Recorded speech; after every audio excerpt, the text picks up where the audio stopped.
stuff. Sometimes I want to shake people and say, if only you understood. So join me on Jubes and Kerr weeknights at 6 p.m, only on GB News, Britain's news channel. Britain deserves a newsroom that puts the facts and your voice first. Well, and that's what you get on GB News. Lively debates, lively conversation. And we're not afraid to hold power to account.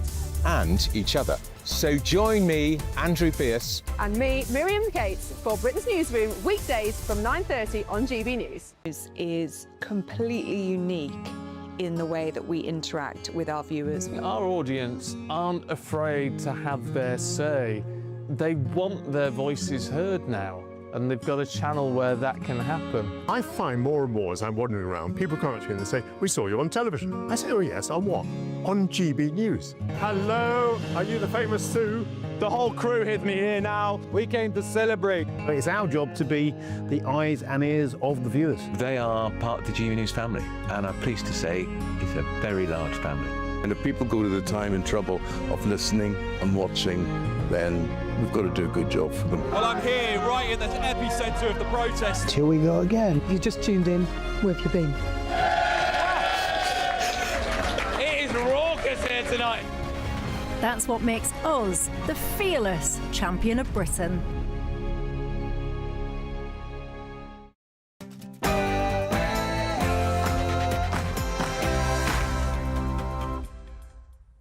Live from London, England, this is GB News with the stories shaping Britain and America. How do you penalise them for a game that hasn't been played yet? It's very unfair. You can't do that. So, yes. Yes, it's the revelation that has rocked the football world. As the US team gear up to play Belgium, President Trump admits, well, one, that he didn't know what a red card was until making an executive decision that he personally lobbied FIFA to overturn the suspension for the US team's star striker. Also, my first duty, the duty above everything else, is to keep our country safe. well, as Sir Keir Starmer heads to his final major diplomatic summit as Prime Minister, is he heading for a showdown with a Trump administration urging NATO allies to step up on defence spending? Also, we also need to take more knives off our streets, and that means we have to dramatically increase the use of stop and search. well, a major police body representing rank and file officers has called for extended search powers to combat young people carrying knives. Would this help tackle the scourge of knife crime in the United Kingdom? Net zero by 2040 across England and Wales is tough, but it's right. So the UK is doubling down on the fight against climate change. Well, Sir Tony Blair's Institute has warned the Prime Minister's likely successor, Andy Burnham, to ditch the net zero target. When the Dark Lord gets involved saying common sense, you know you have to listen. Just who is right in the battle between the former and future Labor leaders? Also, Senator Vance, in 2016, you called your running mate Donald Trump unfit for the nation's highest office. But I've also been extremely open about the fact that I was wrong about Donald Trump. I was wrong, first of all, because I believed some of the media stories that turned out to be dishonest fabrications of his record. yes, this is an interesting one. The Atlantic magazine has republished an essay by J.D. Vance from 10 years ago where the Vice President savaged President Trump. But should he really be condemned for changing his mind? And indeed, have your opinions changed on the man in the Oval Office? I'm Will Kingston, and this is The Late Show Live.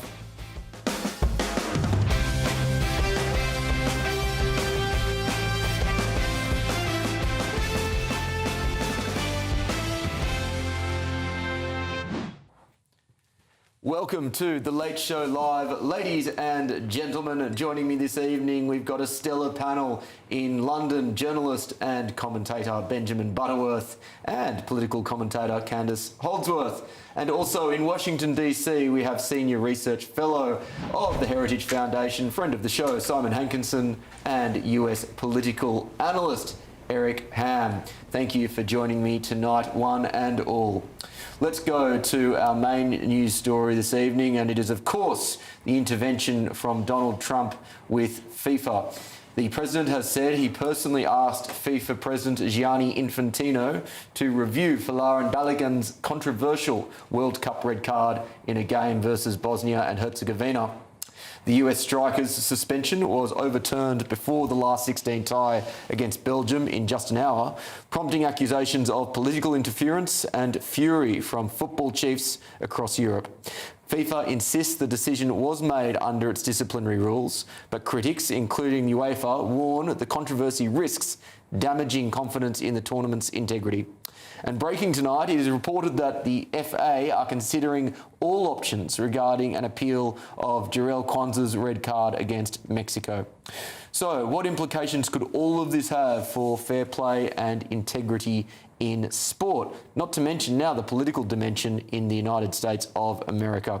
Let's go to my panel first. And Candice, I'll start with you in London. I guess there's a couple of questions we need to consider here. Number one, was this the right thing to do? And then number two, if it wasn't at least right in principle, was it, I guess, completely unsurprising from a Trump administration which seems to do all this sort of stuff all the time? What did you make of it? So I disagree with it, just because a lot of people I know in my family who are absolutely football mad, they're not anti-Trump at all. They were very against this because they just feel that this sort of political interference in football is not on, that there are processes that you go through. I think, though, that a lot of the anger is with FIFA as an organisation, and I don't think anyone is under any illusions about FIFA that it's not the most squeaky clean organisation. But I just... It's been corrupt as anything since its formation. Yes, exactly. And as much as I'm sure Donald Trump, has his reasons for why he did it, but I just think that it leaves a sour taste in your mouth when, like, the president has called in to the head of FIFA and they've seem to bend the rules. And I really do think that we all need politics to be separate from sport. Sport gives us so much joy because it's outside of the political realm, and it is political interference. And I'm not anti-Trump. I'm not saying this because I think Donald Trump is this awful person. I just think that as soon as you, even if you're someone who doesn't like Trump, it just sticks in the craw a bit. Benjamin?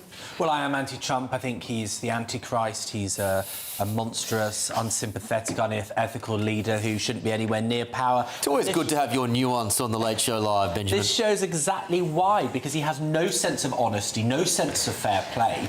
He thinks that, he says in the clip, I don't know if we've just played it or play it shortly, but he says he didn't know what a red card is. He didn't know that it meant that you were taken off for the subsequent match, rules that have been in place for as long as football has been around. And so the fact that he didn't know what he was talking about, but he felt that he could pressure the head of FIFA to bend the rules, which you can't help but wonder if that's what happened, because there's never been a revocation of a red card like this in a World Cup before. And this just shows that Donald Trump doesn't think the rules should have to apply. Now, the temptation is to go, oh, well, he's helping our side out this time, but he will do that for you and against you, and it is dangerous. We would have higher expectations of a kid in a school sports day than we would of the President of the United States, and that is a pretty bad sign. Yeah, let's go to where, indeed, this scandal took place, and that's Washington, D.C. Senior Research Fellow at the Heritage Foundation, Simon Hankinson. Simon, did you have a problem with both... let's start with Trump before we go to FIFA. Did you have a problem with the actions of Donald Trump? Well, I'm not 100% sure I know what happened. If we're talking about this phone call that might have happened, and so look, we can, Simon, to interrupt you, I apologise. We can confirm that a call definitely did take place between Trump and the head of FIFA. Trump himself has confirmed it. The head of FIFA has said that an independent review process took place, and that the Trump call was immaterial. People can make their own minds up as to whether or not that call influenced the procedure or not, but that is the formal line coming from the Trump administration and from FIFA.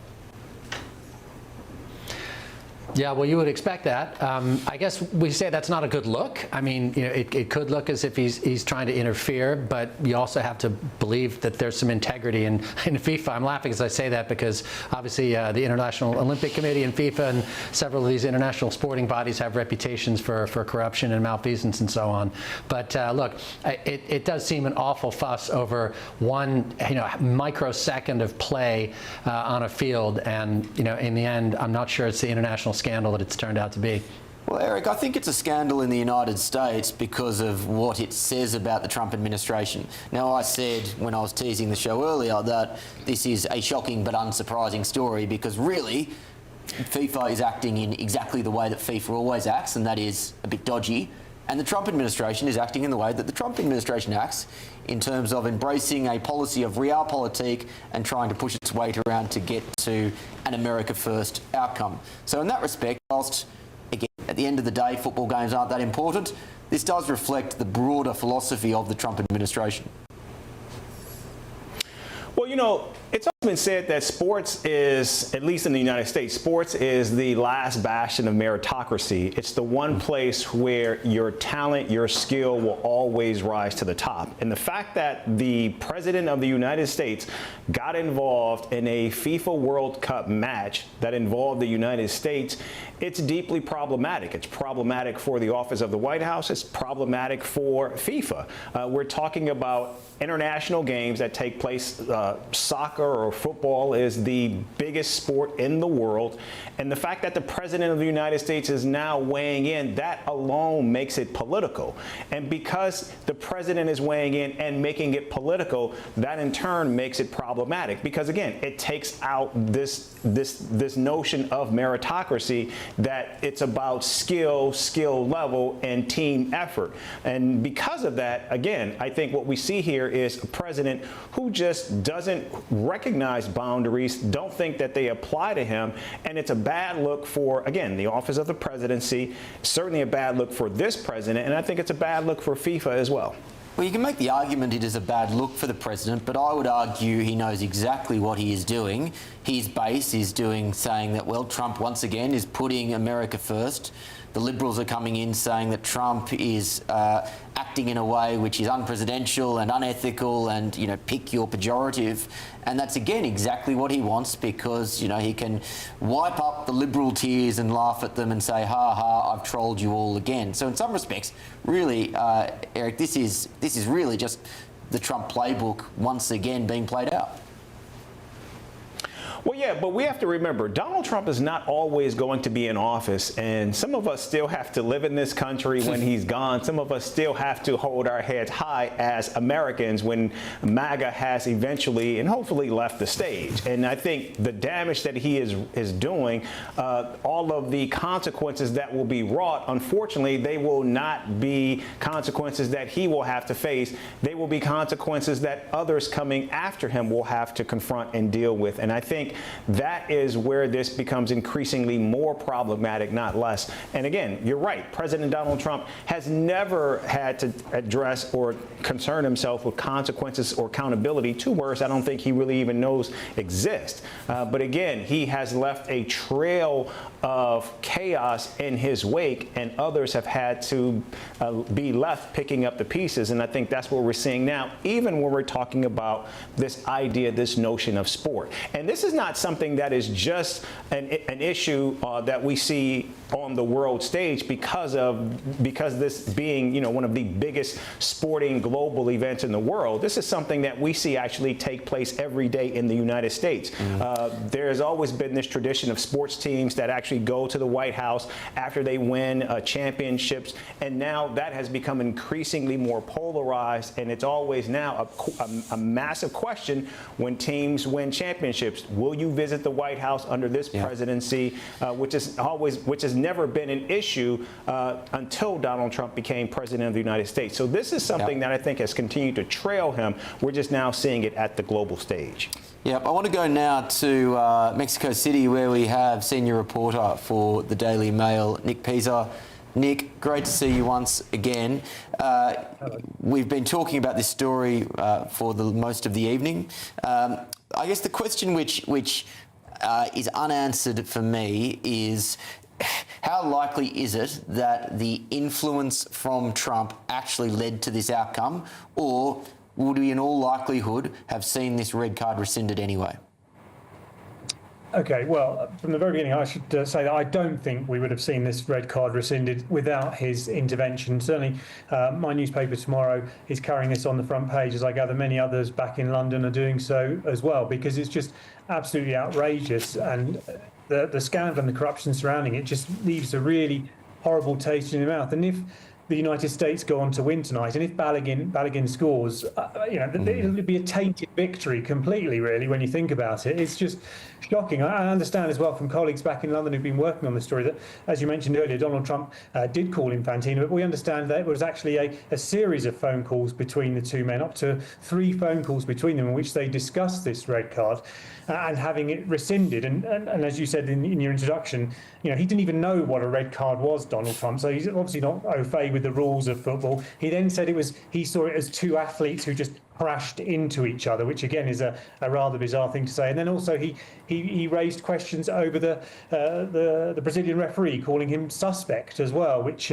again is a pretty shocking thing to say. And obviously, bear in mind that the Belgians in all this, they launched an appeal immediately following yesterday's decision to have this red card rescinded.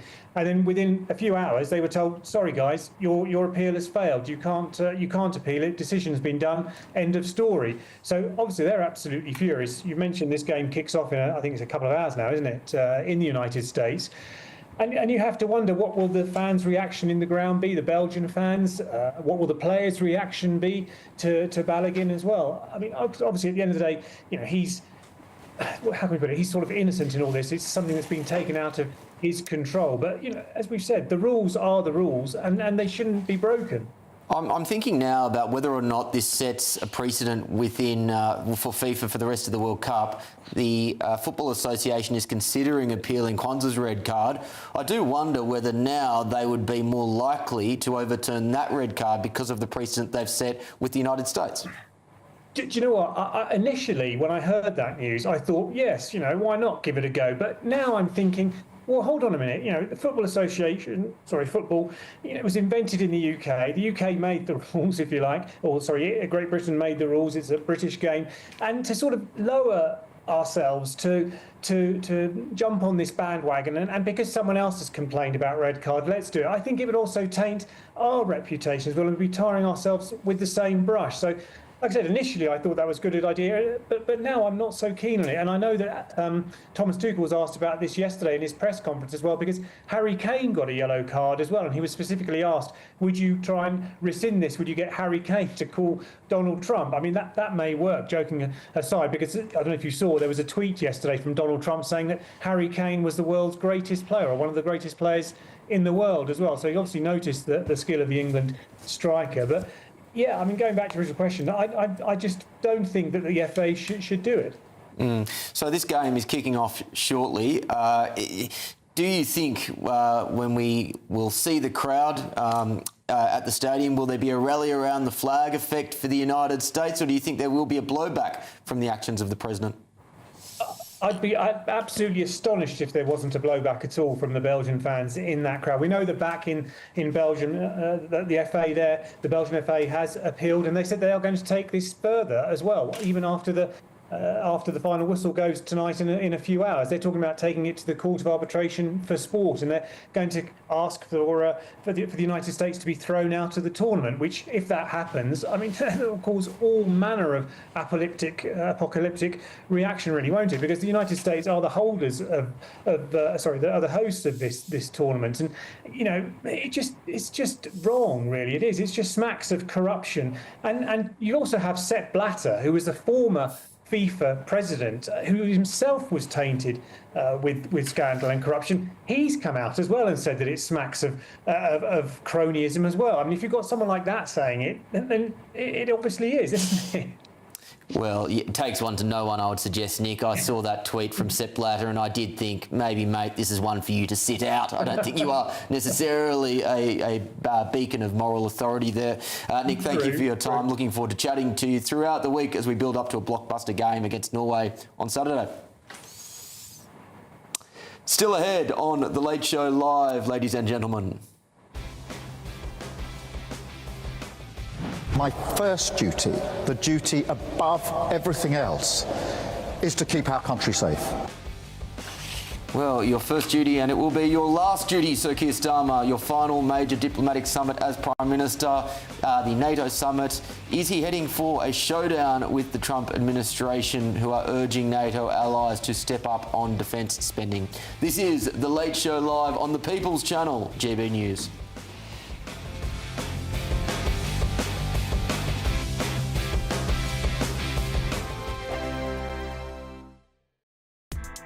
Join me, Nana Akwe, for an informative, interactive news programme with a difference.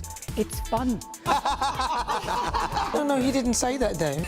I'm so surprised. I think there's an element of truth to that. Join me from 3 p.m. every weekend, only on GB News, Britain's news channel. Hi, I'm Michelle Dewberry, and my show is your opportunity to cut through all the noise and dive in headfirst to some robust debates. Ideas clash. Situation, isn't it? No, Because the failure is... You're deliberately avoiding my point. Nothing's held back. And if you think this is the end of it, wait for more. And we do not shy away from the difficult stuff. Sometimes I want to shake people and say, if only you understood. So join me on Jubes and Kerr weeknights at 6 p.m, only on GB News, Britain's news channel. From court mornings to warm family brunches, from football to tennis, in the car, in the kitchen, GB News Breakfast is there. With the stories you need and the conversations that matter. Anyway, let's talk business. Well, it has been a historic night in British politics. It's astonishing, isn't it? We're here again to start your day just right. GB News Breakfast. Every morning from 6 a.m. Only on GB News. Britain's news channel. Some people enjoy lazy Sunday mornings, but not me. What's the truth of the matter? So that's a very live question. Would you support him if he waters down these plans? Before the spin sets in, I'll be getting to the truth. This is personal. No soft questions, no easy answers. It's one thing if the state has rules in this country. It's another thing whether the police and others actually police them. Setting the agenda and holding those in power to account. You can't really blame her if the system is set up this way. You will not want to miss it, trust me. The Camilla Tominey Show, Sundays from 9:30, only on GB News. From the school run to the home run, watch a new show for all of Britain. He can say whatever he wants. A straight talking show where all voices are heard. And, you know, when are we going to stop talking about smashing the gangs and actually do it? With the stories that matter from every part of our country. There's a bit of a crash landing there for your Chancellor. Bold, fearless and standing up for you. That's me, Martin Daubney, 3 p.m. till 6 p.m, weekdays, here only on GB News. The People's Channel, Britain's news channel. Westminster's full of talk, but out here, it's the real world. Am I allowed to talk now? No, that's it. This is where it matters, real people and real lives. That's what politics is all about. The fact that Trump made a good start, no. Straight answers, no spin, and just a couple of pints. How many fingers have I got up? About 10. So join me for Lee Anderson's Real World every Friday at 7 p.m, only on GB News. The People's Channel, Britain's news channel.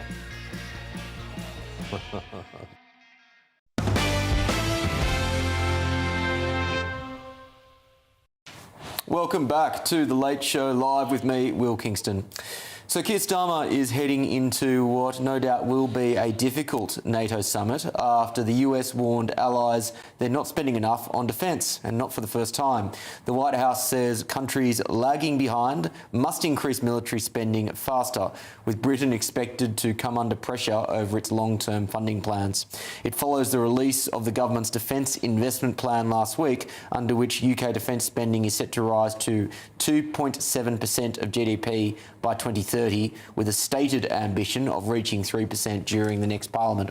It also comes with a growing threat from the east, as the Royal Navy says British fighter jets intercepted a Russian military aircraft that flew close to HMS Prince of Wales in the Norwegian Sea. With me now is President Trump's former National Security Council Chief of Staff, Fred Fleets. Fred, great to see you once again on the show. I think now that Europe and the United Kingdom are well aware that the United States is strategically moving back from their defence, that they need to step up and take greater accountability for their own defence on the continent. Do you think they're doing enough? It's good to be here. I don't think they're doing enough, but I think the prognosis for NATO is much better than it was. We know that European states and Canada spent 20% more on defense over the last year. They're making good progress on the 5% of GDP commitment. I think Trump is still going to be tough on NATO members, but I think they've largely done what he wanted them to do. I think in terms of this summit, there's going to be a big focus on Ukraine. Putin is much weaker. Ukraine is making major strides. I think this is an opportunity for European states to meet with President Trump and come up with a strategy to get a ceasefire in this war. It's funny, Ukraine has in some respects become the forgotten war after Venezuela and more recently Iran, not to mention of course Israel and Gaza. For a long period of time there's just been this assumption that there is a stalemate in Ukraine. Is there a possibility that Ukraine could come away with, well, something that would approach a victory in this conflict? Well, that perception is because the world has been looking at the war in Iran. But over the last 6 months or so, Ukraine has made huge gains with its much more sophisticated long-range drones, where it's not just hitting Moscow and St. Petersburg, but oil refineries across the country. There are lines for petrol all across Russia. The Ukrainian army has brought the war home to the Russian people. The Russian army is losing large number of troops. I think that Putin now realizes he will never win this war, and his losses are going to keep escalating. The only one I think who can reason with Putin to give him an honorable way out, not that he deserves one, but to give him an honorable way out, is Donald Trump. And I think Trump is doubling down on his diplomacy now. This NATO summit is an opportunity to get European states on board. Yeah, so on that, how do you think Donald Trump will approach conversations with Keir Starmer and the other European leaders? Well, to be honest, I forgot Keir Starmer was still prime minister. I thought he had left. I don't think Trump's going to have much to say to him. Trump knows he's on the way out. I think he was nice to him, but Starmer was frankly an arrogant, pretentious prime minister. No one in the U.S. conservative movement will miss him. But we also realize he'll be replaced by another Labour candidate. So I don't know that UK's policies, domestic reform, will get any better until Labour is driven out. But look, we'll try to work with him. We've worked with Liberal prime ministers before, but I don't think Trump's going to spend much time with Starmer. Do you think, and I'm not sure how much you know about the probable new Prime Minister of the United Kingdom, Andy Burnham, but you're right in saying that he is another Labor leader, a Labor leader where we don't really know what his views on foreign policy are. Do you envisage being much of a change in the attitude of the United States towards the United Kingdom on foreign policy? Look, even though we've had real differences with Starmer, I think Trump and Rubio have tried to strike a cooperative relationship. Because, look, we have a rock-solid friendship and security relationship. We've endured leaders in each country that one side didn't like over time. That's going to continue. We're going to continue working together, and I hope that this new prime minister understands the importance of this relationship and is prepared to work with the Trump administration. Fred Fleets, thank you very much for joining us on the show this morning. Good to be here. Let's go to our panel now, and we'll go both to Washington, D.C. and London. In London, we have Benjamin Butterworth and Candace Holsworth, and in Washington, we have Simon Hankinson and Eric Ham. Simon, to you first. How do you think Trump will approach this summit? What do you think his approach will be both to Starmer as well as to the other European leaders to continue on his long-standing mission to try and get Europe to stand on its own 2 feet when it comes to NATO defence spending?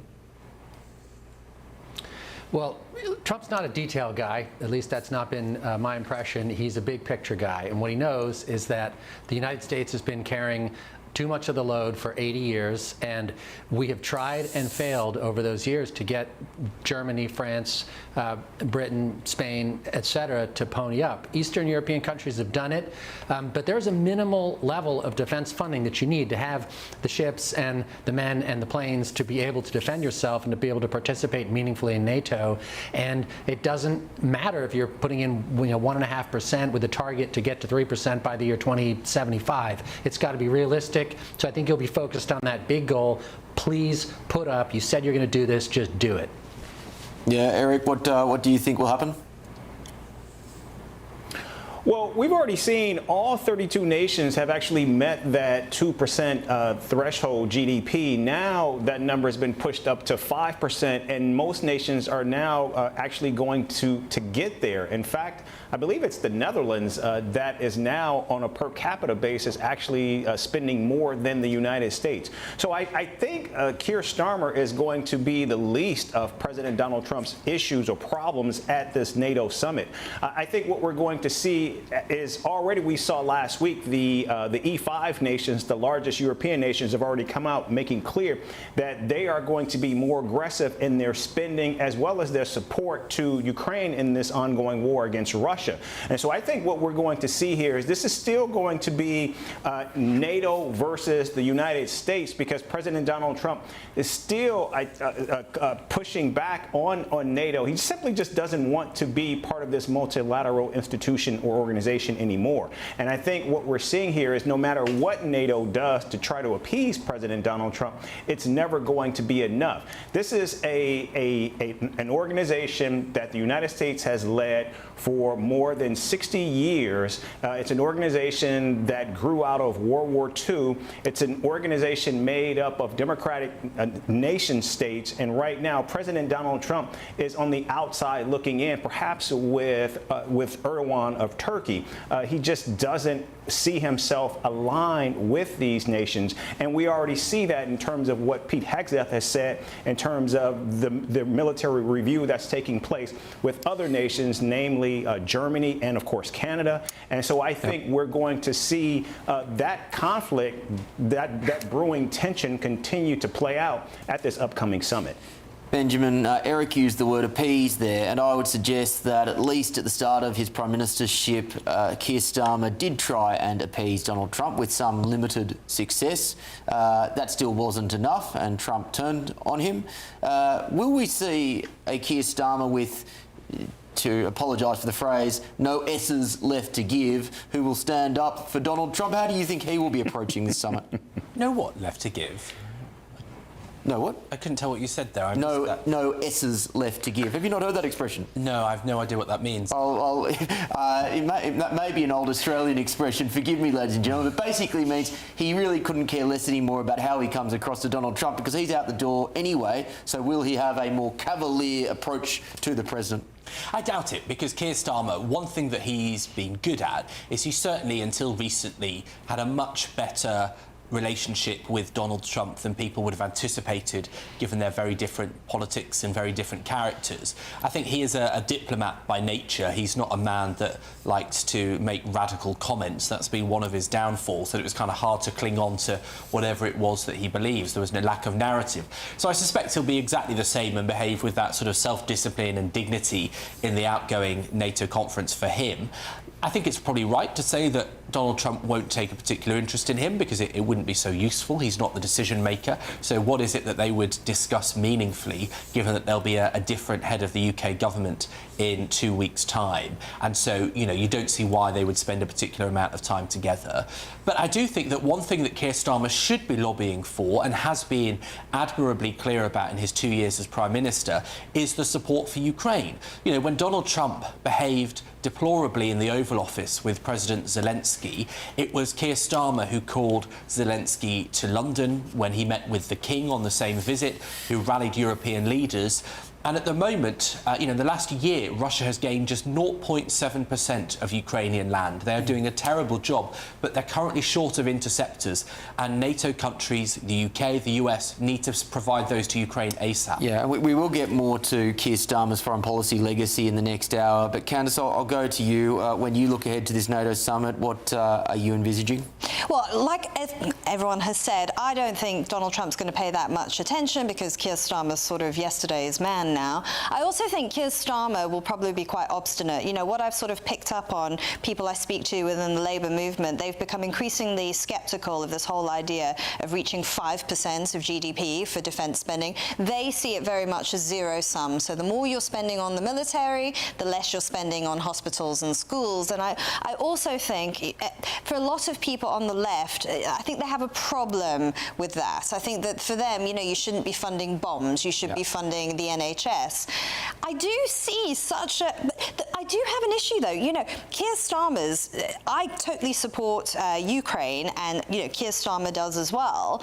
But I mean, it just seems to me to be virtue signalling. You know, he says, you know, we're standing four square behind Ukraine, but when it comes to Britain projecting hard power, or when it came to Britain standing alongside the US during the Iran war, no, suddenly he didn't want to do it. So, I mean, for me, there's a lot of contradictions and a lot of hypocrisy with this whole thing. Yeah, I think Ukraine for Starmer has always been a way to do his poor man's Churchill routine, which I think a lot of British Prime Ministers since Churchill have wanted to try and replicate, and B, it's just been a very easy way to get out of more difficult domestic problems at home, because it's relatively easier to be a statesman on the world stage than it is to solve problems around immigration policy or the economy.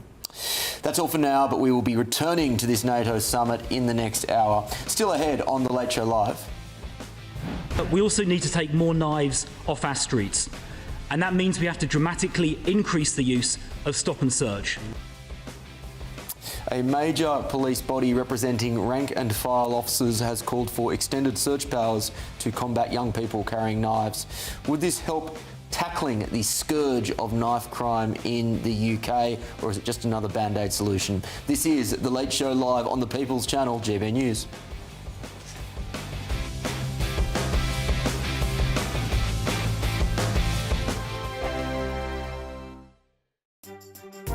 Some people enjoy lazy Sunday mornings, but not me. What's the truth of the matter? So that's a very live question. Would you support him if he waters down these plans? Before the spin sets in, I'll be getting to the truth. This is personal. No soft questions, no easy answers. It's one thing if the state has rules in this country. It's another thing whether the police and others actually police them. Setting the agenda and holding those in power to account. You can't really blame her if the system is set up this way. You will not want to miss it, trust me. The Camilla Tominey Show, Sundays from 9:30, only on GB News. Breaking news, live updates, stories that matter. From the heart of the GB newsroom to every corner of Britain, with our team of dedicated journalists across the UK. GB News bulletins are there to deliver the latest news that matters to you. Bulletins on GB News, the People's Channel, Britain's news channel. Hi, I'm Michelle Dewberry, and my show is your opportunity to cut through all the noise and dive in headfirst to some robust debates. Ideas clash. Situation, isn't it? Because the failure is you're deliberately avoiding my point. Nothing's held back. And if you think this is the end of it, wait for more. And we do not shy away from the difficult stuff. Sometimes I want to shake people and say, if only you understood. So join me on Jubes and Kerr weeknights at 6 p.m, only on GB News, Britain's news channel. Westminster's full of talk, but out here, it's the real world. Am I allowed to talk then? No, that's it. This is where it matters, real people and real lives. That's what politics is all about. In fact, has Trump made a good start? No. Straight answers, no spin, and just a couple of pints. How many fingers have I got up? About 10. So join me for Lee Anderson's Real World every Friday at 7 p.m, only on GB News. The People's Channel, Britain's news channel. I've been in Westminster for a long time, but I know that though power may be here, its effect on people's lives is across the whole of the country. We may be where rules are made, but it's where they're implemented that matters. Join me, Jacob Rees-Mogg, for forthright and frank discussion on where Britain has come from, where it's going, and where it will end up. That's State of the Nation, Monday to Thursday, 8 to 9 o'clock.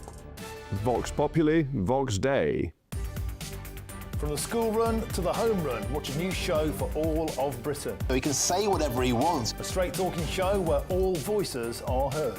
And, you know, when are we going to stop talking about smashing the gangs and actually do it? With the stories that matter from every part of our country. There's a bit of a crash landing there for your Chancellor. Bold, fearless and standing up for you. That's me, Martin Daubney, 3 p.m. till 6 p.m, weekdays, here only on GB News. The People's Channel, Britain's news channel.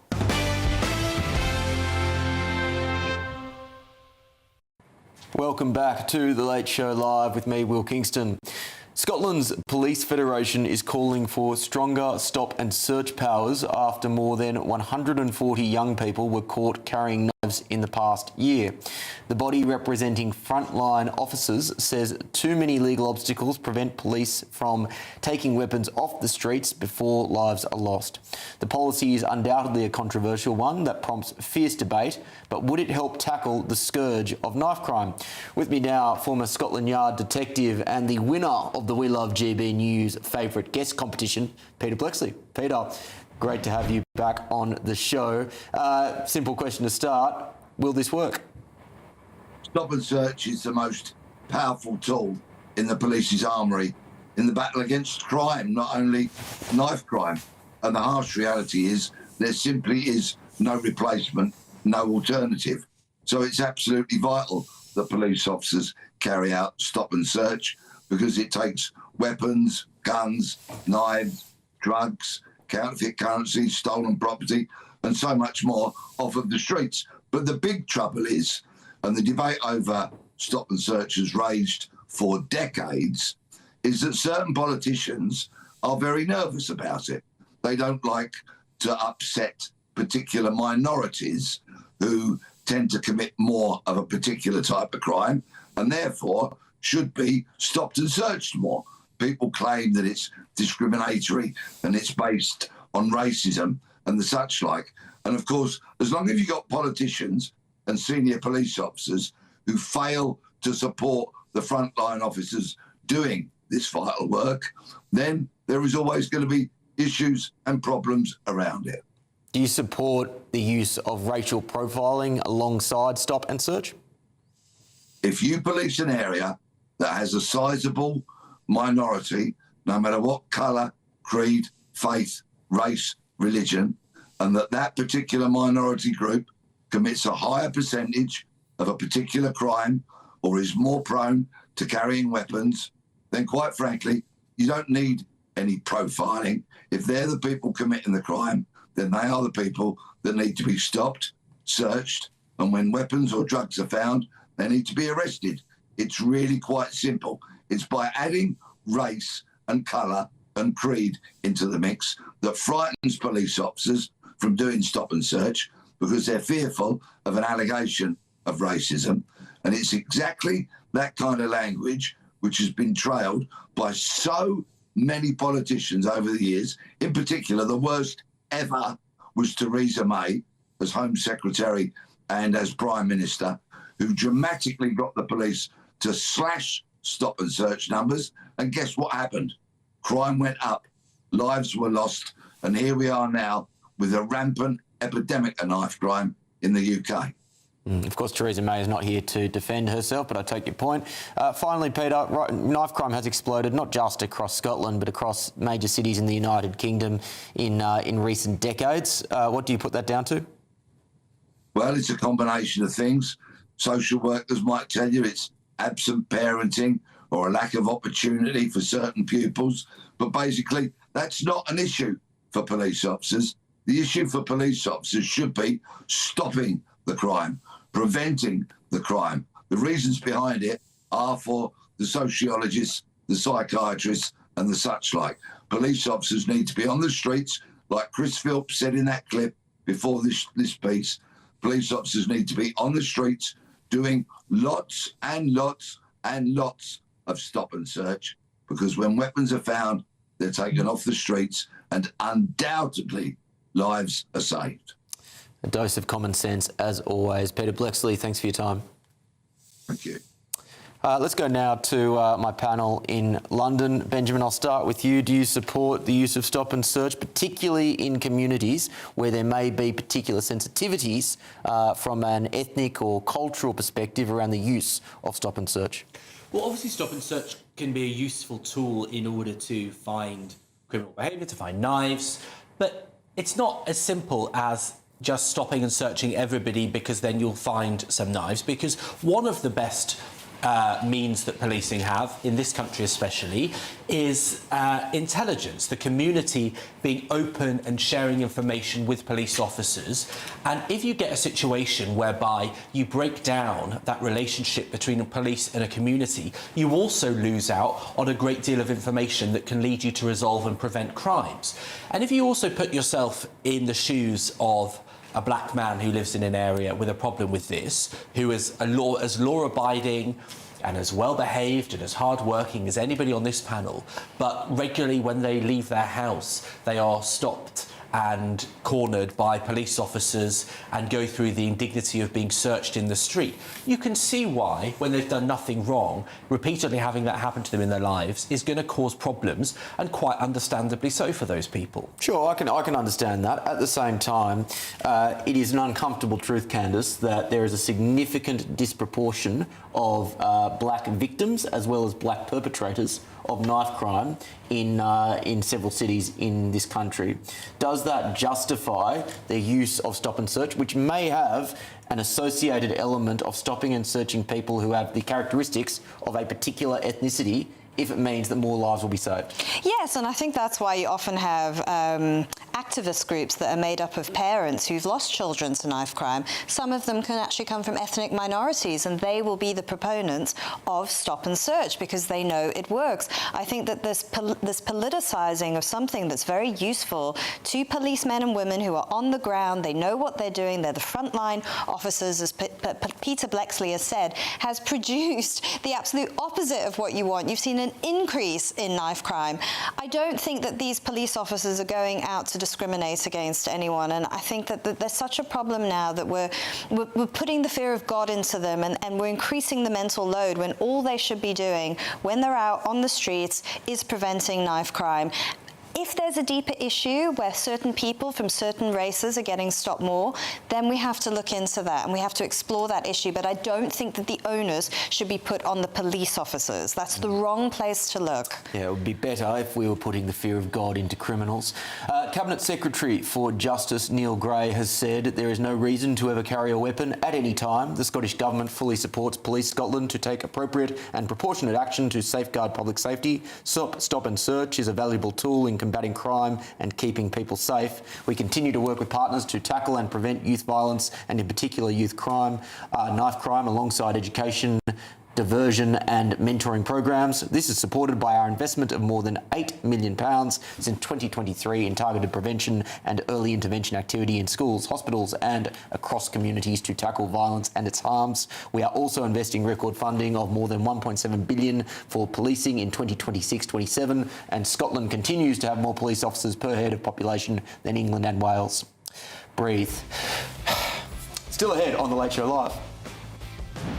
How do you penalise them for a game that hasn't been played yet? It's very unfair. You can't do that. So, yeah. Yes, it's the revelation that has rocked the football world as the US team gear up to play Belgium. President Trump admits that he personally lobbied FIFA to overturn the suspension for the US team's star striker. Our very own Ben Leo is on the ground in Mexico City for the reaction. This is The Late Show Live, only on GB News.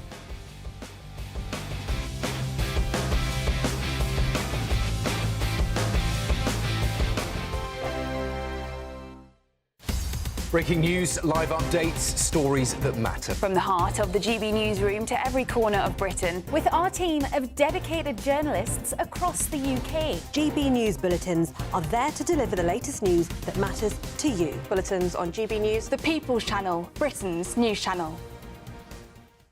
From cold mornings to warm family brunches. From football to tennis in the car. In the kitchen. GB News Breakfast is there. With the stories you need and the conversations that matter. Anyway, let's talk business. Well, it has been a historic night in British politics. It's astonishing, isn't it? We're here again. To start your day just right. GB News Breakfast. Every morning from 6 a.m. Only on GB News. Britain's news channel.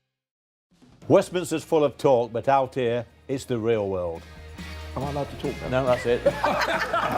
This is where it matters, real people and real lives. That's what politics is all about. The fact has Trump made a good start? No. Straight answers, no spin, and just a couple of pints. How many fingers have I got up? About 10. So join me for Lee Anderson's Real World every Friday at 7 p.m, only on GB News. The People's Channel, Britain's news channel. At GB News, we love to hear from you, our loyal community.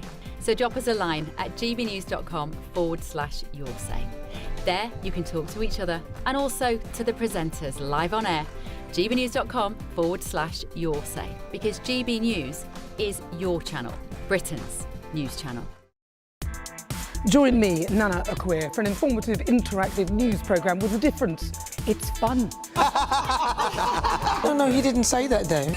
I'm so surprised. I think there's an element of truth to that. Join me from 3 p.m. every weekend, only on GB News, Britain's news channel. You want to know what's really going on in the corridors of power? Labour don't know what to do with you half the time, and that makes you quite lethal in the chamber. Get behind the headlines with Chopper's political podcast. Join me, Christopher Hope, as I sit down with the great and the good of British politics. We'll see where this ruling takes us. These are the stories shaping our nation. Chopper's political podcast, available now on all platforms. Listen in and stay ahead. Hi, I'm Michelle Dewberry, and my show is your opportunity to cut through all the noise and dive in headfirst to some robust debates. Ideas clash. Situation, no, isn't it? No, because the failure is you're deliberately avoiding my point. Nothing's held back. And if you think this is the end of it, wait for more. And we do not shy away from the difficult stuff. Sometimes I want to shake people and say, if only you understood. So join me on Jubes and Kerr weeknights at 6 p.m, only on GB News, Britain's news channel.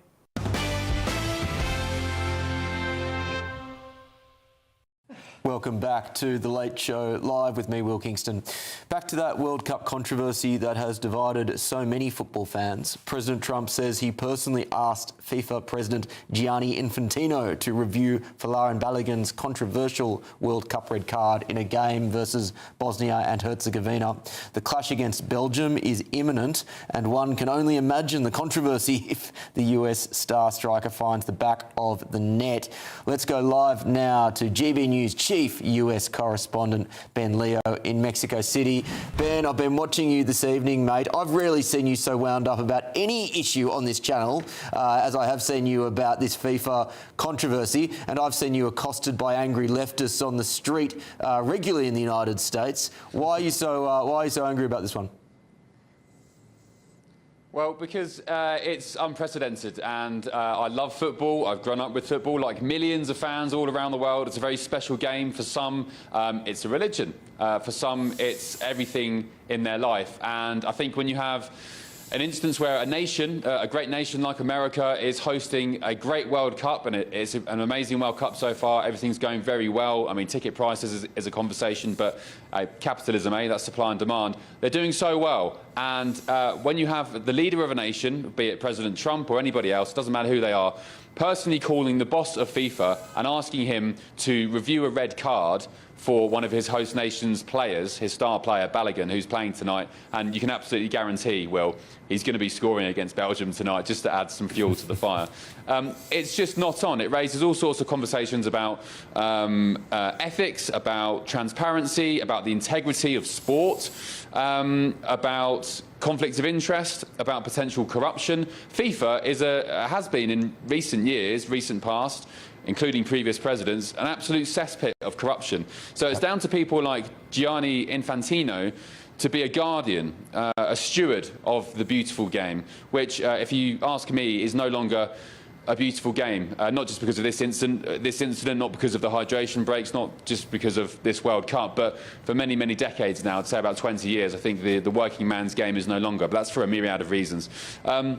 So yeah, it has wound me up. I don't think it's right that President Trump did what he did, although I don't blame him for what he did. He's the leader of America, one of the greatest nations in the world, if not the most powerful nation in the world, and he'll do everything he can to make sure his country succeeds. I don't think really President Trump knew much about what he was doing other than calling his mate Johnny Infantino and saying, hey, Johnny, help us out a bit, review this red card. But the blame majoritively lies at the door of Infantino, who should know better because this is completely unprecedented. The reviewing of red cards in World Cups doesn't happen. It's not written in the rule book. And there is a slight rule there which has been used maybe once in the past couple of decades, literally once or twice. So this is completely unprecedented. And it's worth making the point, Will, as well, before people, mostly Americans who are watching me now, get their knickers in a twist about it. This isn't a conversation or a debate about whether the red card was justified or not. That's not the conversation here. That's not the debate. I think it was a red card, actually, looking back. Everybody thinks it wasn't. It doesn't matter. That's not the conversation. The conversation is the involvement of governments, of presidents, of politicians, and their influence on sport. And as I said, the blame for me lies at the door of Gianni Infantino, who actually I think should be considering his position right now. Well, that was going to be my follow-up question. Do you think his position is still tenable? No, not really. I don't. I didn't think he was the right man for the job in the first place before this World Cup because of the hydration breaks. I mentioned on X a couple of months ago about hydration breaks in I think it was the latter stages of the Premier League. I called them woke nonsense, and I was attacked by so many football fans, loyal football fans, who are saying, I can't believe you don't want players to have hydration breaks, athletes are due water. I was saying at the time, the hydration breaks at this World Cup are nothing more than a corporate greedy money grab. They are so American networks can go to commercial breaks and fill their coffers with fans' money. And what have we seen now? 3 or 4 weeks into this World Cup? Everyone is agreed on the consensus that these hydration breaks are a scam. They're nothing to do with hydration. Why do you need a hydration break in an England game in a closed stadium with the roof closed with air conditioning? So that's that argument settled. I mean, that alone for me, call me over the top. I mean, that alone for me is, I hate it. It's disgusting. It's corporatising the beautiful game. It's basically 4 quarters of a football match like they do in basketball. But yeah, after this latest controversy, I keep saying I don't really blame President Trump. He shouldn't have done it. I don't blame him, though, because I don't think he knew any better. The blame lies at the door of Infantino. He's meant to be a guardian, a steward of the beautiful game worldwide, and he's utterly failed in his duties. Yeah, well, woke nonsense plus a lack of ethics, that's enough to see him go for me. Ben Leo, we'll see you again in an hour. And there is more coming up in that next hour, ladies and gentlemen, including this.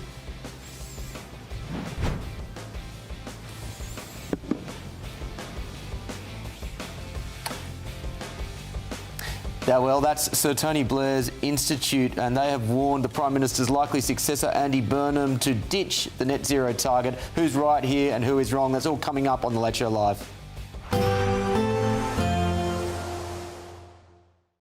Today, clouds overhead, total zen within. Boxed Solar sponsors the weather on GB News.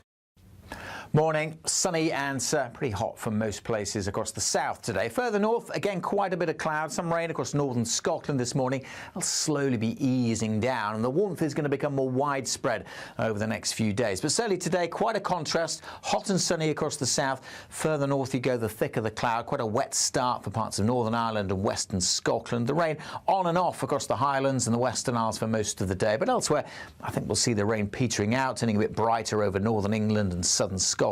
In the south, plenty of sunshine, and in the southeast in particular, the top temperatures 31, maybe even up to 32 degrees Celsius, whereas it is much cooler, much more comfortable, if you like, further north and west, where there'll continue to be some showery rain into this evening. But further south, a beautiful evening by and large, light winds. It'll be a bit misty and murky through the day today along parts of the North Devon and North Cornwall coast in particular, and certainly the coast of northwest England staying predominantly cloudy. Should brighten up by the end of the day across Northern Ireland after a bit of a damp start this morning. Further light rain edging its way into western Scotland throughout the day. Some sunny spells developing, perhaps to end the day over eastern Scotland.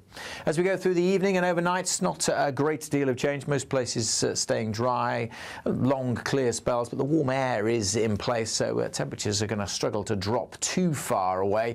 We're likely to stay in the mid or even high teens across urban areas in the south, so a pretty warm and comfortable night. Not quite as humid this hot spell this week as it was a couple of weeks ago, but nevertheless temperatures will soon rise again tomorrow with lots of sunshine. If anything, a warmer day over northern England, Northern Ireland and eastern Scotland, drier day in western Scotland. The odd shower still possible, staying quite cloudy here, but elsewhere plenty of sunshine and temperatures, as I say, starting to rise. Again, the peak of the temperatures across the south, where we'll be widely into the low 30s again. Today, clouds overhead, total zen within. Boxed Solar sponsors the weather on GB News. From cold mornings, To warm family brunches. from football to tennis in the car, In the kitchen. GB News Breakfast is there with the stories you need and the conversations that matter. Anyway, let's talk business. Well, it has been a historic night in British politics. It's astonishing, isn't it? We're here again. To start your day just right. GB News Breakfast. Every morning from 6 a.m. Only on GB News. Britain's news channel. Join me, Nana Akweer, for an informative, interactive news programme with a difference. It's fun. No, he didn't say that, Dave. I'm so surprised. I think there's an element of truth to that. Join me from 3 p.m. every weekend, only on GB News, Britain's news channel. At GB News, we love to hear from you, our loyal community. So drop us a line at gbnews.com/yoursay. There you can talk to each other and also to the presenters live on air. gbnews.com/yoursay, because GB News is your channel, Britain's news channel. Some people enjoy lazy Sunday mornings, but not me. What's the truth of the matter? So that's a very live question. Would you support him if he waters down these plans? Before the spin sets in, I'll be getting to the truth. This is personal. No soft questions, no easy answers. It's one thing if the state has rules in this country. It's another thing whether the police and others actually police them. Setting the agenda and holding those in power to account. You can't really blame her if the system is set up this way. You will not want to miss it, trust me. The Camilla Tominey Show, Sundays from 9:30, only on GB News. From the school run to the home run, watch a new show for all of Britain. He can say whatever he wants. A straight-talking show where all voices are heard. And, you know, when are we going to stop talking about smashing the gangs and actually do it? With the stories that matter from every part of our country. There's a bit of a crash landing there for your Chancellor. Bold, fearless and standing up for you. That's me, Martin Dordme, 3 p.m. till 6 p.m, weekdays, here only on GB News. The People's Channel, Britain's news channel. Westminster's full of talk, but out here, it's the real world. Am I allowed to talk now? No, that's it. This is where it matters, real people and real lives. That's what politics is all about. In fact, has Trump made a good start? No. Straight answers, no spin, and just a couple of pints. How many fingers have I got up? About 10. So join me for Lee Anderson's Real World every Friday at 7 p.m, only on GB News. The People's Channel, Britain's news channel.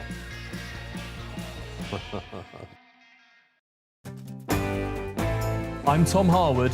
This is GB News, Britain's news channel.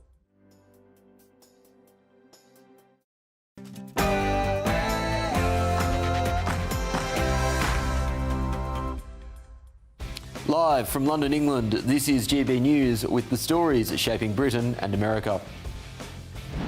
How do you penalise them for a game that hasn't been played yet? It's very unfair. You can't do that. So, yes. Well, for someone who didn't know what a red card was, he's certainly made an impact. As the US is set to kick off against Belgium, President Trump admits that he personally lobbied FIFA to overturn the suspension for the US team's star striker. Also, my first duty, the duty above everything else, is to keep our country safe. well, his first duty and thankfully his final duty. Sir Keir Starmer heads to his final major diplomatic summit as Prime Minister. He is heading for a showdown with the Trump administration, who are urging NATO allies to step up on funding defence. Also, net zero by 2040 across England and Wales is tough, but it's right. So the UK is doubling down on the fight against climate change. well, when even Tony Blair's institute is saying to ditch net zero, surely it is time to listen. But the question is, will Andy Burnham do so? Who is right in this battle between the former and future Labor leaders? Also, I know one thing, Prince Harry is not speaking for the UK, that's for sure. I think I'm speaking for the UK more than Prince Harry. well, you may not be wrong. Prince Harry has arrived back in the UK. Will he be getting a warm welcome? Reports say he has been told he can no longer stay at Buckingham Palace. Is this the latest sign that any family reconciliation is firmly off the cards? Senator Vance, in 2016, you called your running mate Donald Trump unfit for the nation's highest office. But I've also been extremely open about the fact that I was wrong about Donald Trump. I was wrong, first of all, because I believed some of the media stories that turned out to be dishonest fabrications of his record. And a snarky little bit of journalism from The Atlantic magazine, who have republished an essay by J.D. Vance from 10 years ago where the Vice President savaged President Trump. But should he really be condemned for changing his mind? And indeed, have your opinions changed on the man in the Oval Office? Get in touch with us, gbnews.com/your say. I'm Will Kingston, and this is The Late Show Live.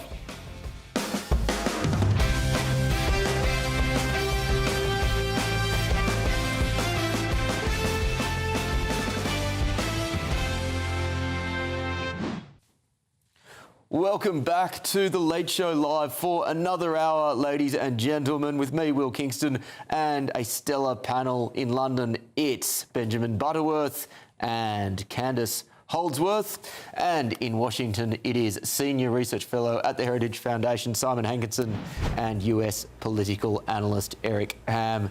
Thank you for tolerating me for another hour, one and all.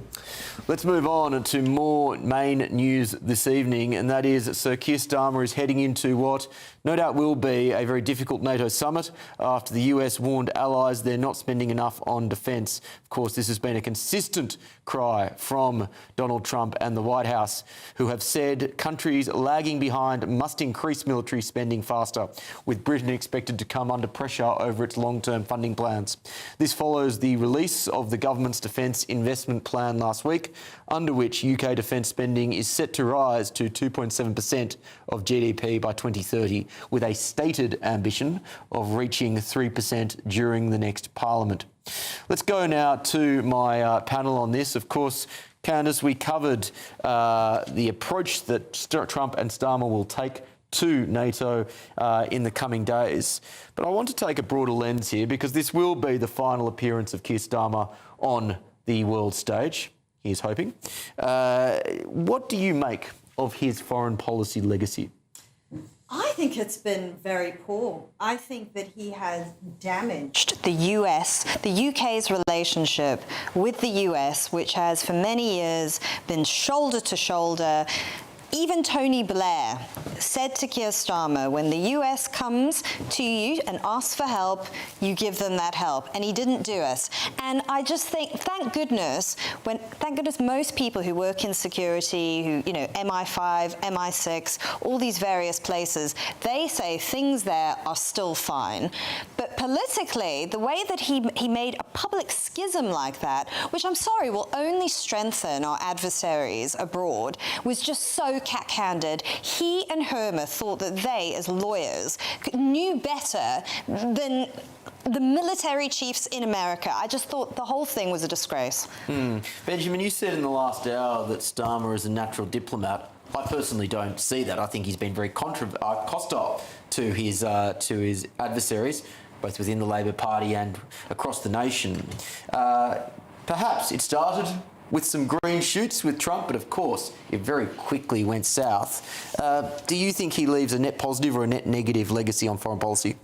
Well, I think Britain has been taken more seriously than the perpetual turmoil that we had in the immediate years after Brexit. How can you say the perpetual turmoil stopped? We're just about to have another Prime Minister booted after 2 years. But we couldn't even decide what our relationship would be with the EU for many years after the Brexit vote. It was a complete mess, and we looked like fools and indecisive to our EU and European friends.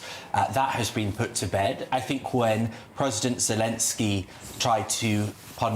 Trump tried to humiliate President Zelensky in the Oval Office, Keir Starmer behaved with a lot of decency and a moment of real backbone, and immediately welcomed Zelensky to London and gathered together European leaders, and that was an important show of strength.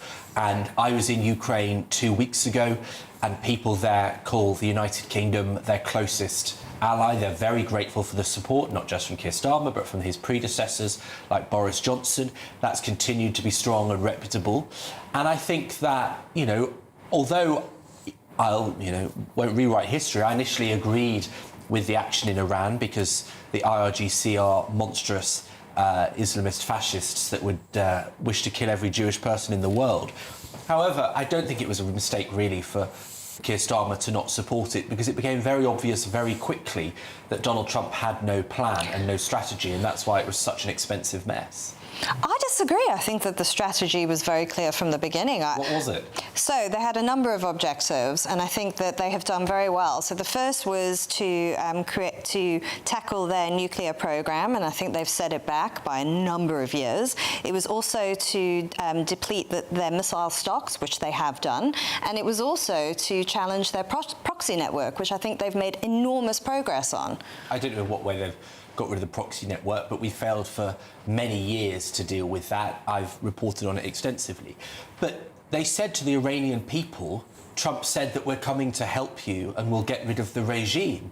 And then after 3 months, when it came to a resolution, he said, oh, I didn't ever want to have regime change. And those Iranians that had that moment of hope after 4 decades were just thrown under the bus. Meanwhile, the world economy has lost $2 trillion, essentially for nothing, and taxpayers are now funding up to $300 billion for the Iranian regime to save itself from its people. I think it was a monstrous mistake that has helped nobody, including the Iranian people that deserve help. We will settle this debate at the top of the third hour, where we'll discuss the latest on Iran. I want to go to the US, though, and I want to continue that conversation on the legacy of Keir Starmer when it comes to foreign policy. Simon, in the United States, how will Keir Starmer be remembered specifically in the area of foreign policy? You know, I was just writing a list of things that could possibly be his legacy, but honestly, somebody made a joke the other day that Britain in the 2020s is like Italy in the 1980s. You know, you pop through prime ministers one after another like Spinal Tap drummers. Nobody remembers them. I mean, I'm having a hard time actually remembering all the prime ministers since Margaret Thatcher. I try to, keep my brain sharp. But what do we have? We've got Peter Mandelson. That was a bit of a fiasco. He didn't manage to fix welfare or the NHS, but then no person could. Britain's in debt, just like the United States. He didn't boost defense spending to any credible level, so that that base in Cyprus was attacked and there was no one there to defend it. He tried to give away the Chagos Islands along with billions of dollars, which I think is a fiasco that ended badly for everyone and would have been terrible for the transatlantic relationship. There's a disastrous rape gang scandal with an inquiry that should have taken place maybe 10 years ago, and justice that was long delayed for so many victims. Iran and Ukraine are more complicated, but I think in the end you don't remember a very clear line that he took that you can say that was the right thing or the wrong thing. It was more kind of a fudge. Well, I'll let you use this base, but no, you can't. But you can only under these conditions. Anyway, so I think the memory is going to be, he seems like a decent guy, but he left no big impression. Yeah, well, you said that the Chagos fiasco ended badly for everyone. Sadly, it hasn't ended, and the word that we are hearing is that Andy Burnham may very well continue with those plans to sell off the Chagos Islands, which, geez, I think that would be a politically disastrous decision for him, but we'll see how that plays out. Eric, the same question to you. How do you think that Keir Starmer will be remembered in Washington? I think he's but a mere footnote for U.S. foreign policy. He just did not really do anything, I think, to either shape the U.S.-UK relationship or even grow or somehow be a bulwark against growing autocracy that we're seeing play out across the globe right now. So in terms of his impact, in terms of his ability to foster or grow the special relationship that we have often heard discussed between the United States and the UK, Keir Starmer unfortunately just did nothing to actually advance any of those key objectives. Candice, I'll go to you. If you were to be advising a Burnham government as they move into 10 Downing Street or wherever they choose to set up camp, whether it's in Manchester or Westminster, what would be your advice to them when it comes to dealing with what is now an increasingly perilous geopolitical climate across the Middle East, across China, across Ukraine and Russia, and the various other hotspots that he will have to navigate?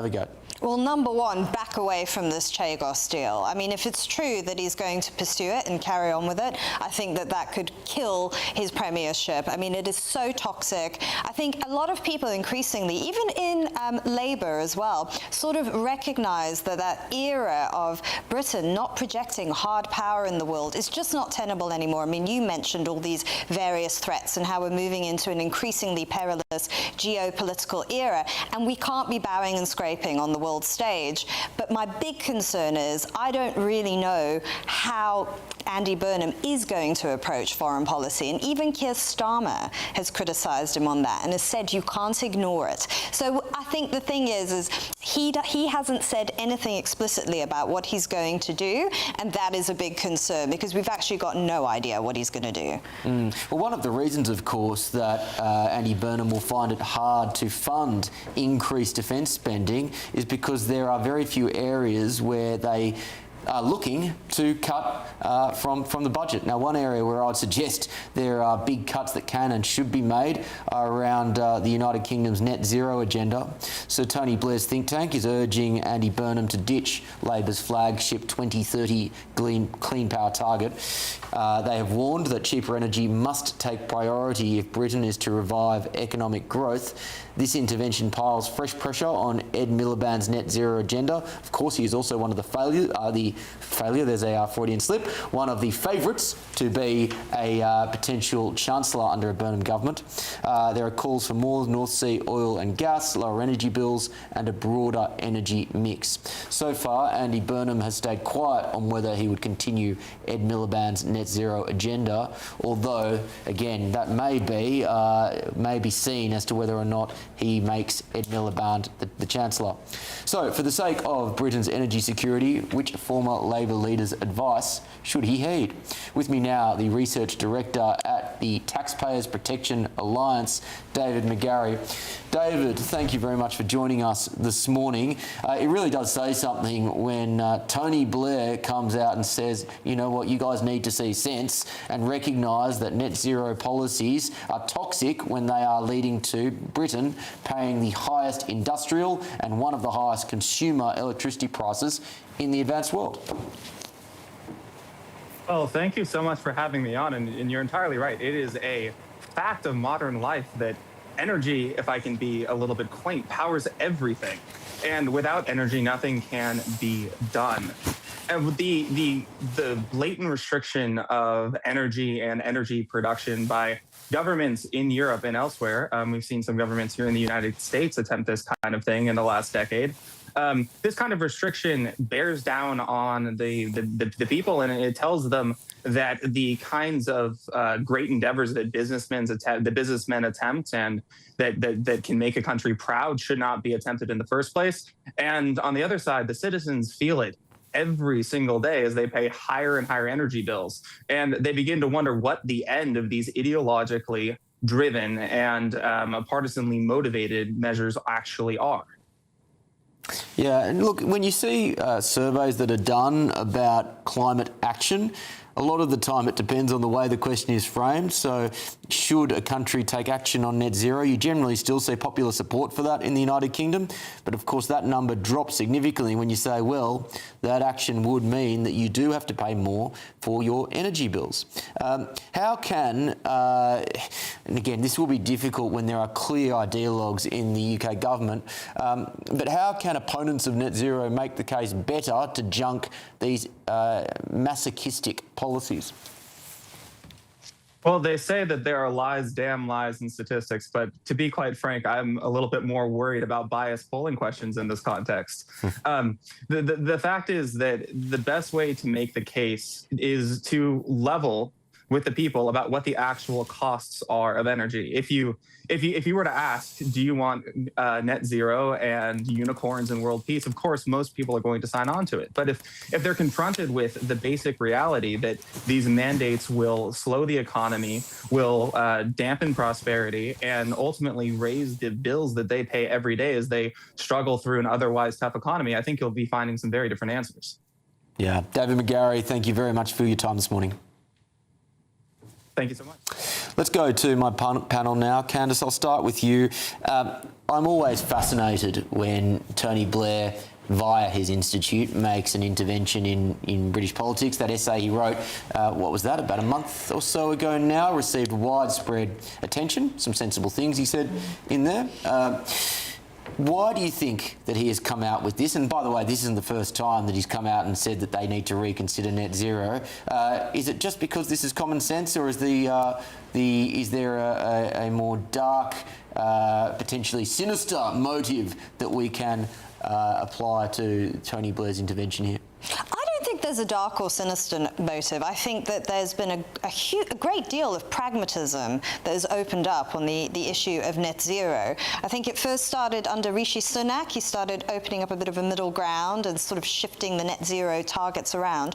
What I do think is that the Tony Blair Institute, they have been a big booster of AI, and that they know that we need a huge amount of energy to fund these AI data centers. And I think that they have grasped that this is the technology of the future. And if Britain can't open any data centers, I mean, one of the big AI companies said that they won't invest because of the energy costs. We are going to fall behind massively. And so they realize that for Britain to still be a world power in the future, an economic world power, this needs to get sorted out. Benjamin, I looked this up before the breakfast show only a week or so ago. Net zero costs this country about £30 billion a year, either in direct spending or fiscal losses associated with net zero policies. How is that possibly justifiable, A, when the UK doesn't contribute meaningfully to global emissions, and B, when the fiscal position of this country is so perilous? Well, that's the total wrong way to look at it. We should look at it at the way in which China has in recent years, which is energy security, being able to be self-sufficient. And things like wind power, solar power, elements that we can really harness will mean that if we had been pursuing those 15, 16 years ago when Ed Miliband left that Labour government and Andy Burnham left, if we'd done that in the intervening time, we wouldn't have been so vulnerable to shocks from issues like the Russia-Ukraine war that have put our prices up. And so I would slightly reframe it, which is to say that you're right, Britain contributes only 1% of global emissions. Tony Blair highlighted that in his essay the other week. But what we can do is have a much better spread of energy offers, which means that we can keep our own costs low and not be dependent on other countries such as Russia, which can have such an impact on the economy we have. If we'd been doing that for years, we'd have been much safer and much more prosperous. Well, let me smash that reframe and provide a better frame. You know as well as I do that net zero is effectively a ban on fossil fuels. If you want energy security, to your point, you're right, you need an energy mix, and that includes fossil fuels. If you don't have net zero, that doesn't mean, ipso facto, that you don't pursue wind or solar. Of course you're free to do that. It just means you're also free at the same time to pursue fossil fuel energy sources. So how, in fact, does net zero get you closer to energy security when, by definition, it is limiting the types of energy that you can go after? I mean, look, you know, those kind of outputs like wind and solar will help bring down our emissions. But if I'm totally honest, I'm, very hyped up for rivalry with Norway this week. The fact that we give a lot of money to Norwegian waters to get their oil rather than still drilling in the North Sea, I think is probably a bit premature.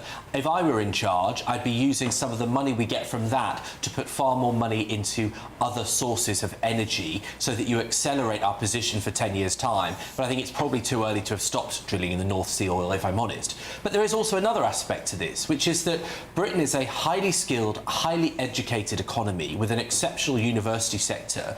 The opportunity for us to benefit from green business models, from new technologies, is enormous. At the moment, 70% of solar panels across the world, for example, come from China. The whole world is using renewable energy technologies developed in China. It's not just a huge part of their economy, it's a huge part of their soft power. We are missing out on that if we don't invest and lean in heavily to the green agenda. Simon, that argument from Benjamin is one of the two arguments you hear from Ed Miliband as to why you need to pursue net zero. The other one is some nebulous, well, the UK needs to be a global leader, so to encourage other countries to take action. But really, this is just an argument for centralised economic planning. You can still, again, have a green energy revolution but that would then be dictated by the market, and the market would determine whether or not this green energy revolution really is as big an economic opportunity as Ed Miliband would seem to suggest. If it is such an opportunity, why do you need to have net zero, Simon? Why can't you just let the market do its thing? Well, because that's what socialists do, right? They have 5-year plans and 10-year plans, and they try to fit the world and the economy and real life into their ideological boxes. You were talking about China and how they're working to be energy independent. Last time I checked, they were building a coal-fired, dirty power plant at least once a week. India's power consumption is unbelievable. New Delhi is unbreathable in the winter. I've lived there. I'm not saying we should do nothing, but we have to pursue our self-interest and try to have a mix of power that keeps the lights on the hottest day, a day with no wind, in the middle of the winter. And that would include nuclear power. Why has Britain not been rebuilding and building nuclear power at the same rate as, say, France, or even the United States now is starting to realize that that was necessary? Net zero is like the war on poverty or the war on terror. It's a war on a noun or a concept that is just never going to happen. So I'm not saying it's a bad idea to be aspirational. Let's come up with renewable energy. Let's build the first nuclear fusion plant eventually. But in the meantime, let's use what we have. It's a island of coal surrounded by fish, and there's some oil in the North Sea. Use what you've got. Yeah, the analysis that I've seen suggests that China is building closer to 2 coal-fired power stations a week. It blows your mind when you think about the scale of energy production in that company and how much of that still comes from fossil fuel energy sources. Eric, should the UK ditch net zero? I don't think so. I think what we need is, and I agree with Benjamin, I think there just needs to be a greater expansion of the conversation. And I think China is the way, because what we're seeing here is China is a both and. Yes, they are engaging in fossil fuels, but Eric, I'm sorry to interrupt you. But I will. This isn't a both and. Again, net zero is effectively a ban on fossil fuels. How can you say you're expanding the conversation when you're putting a ban in place and by definition limiting the types of energy sources that you can actually pursue?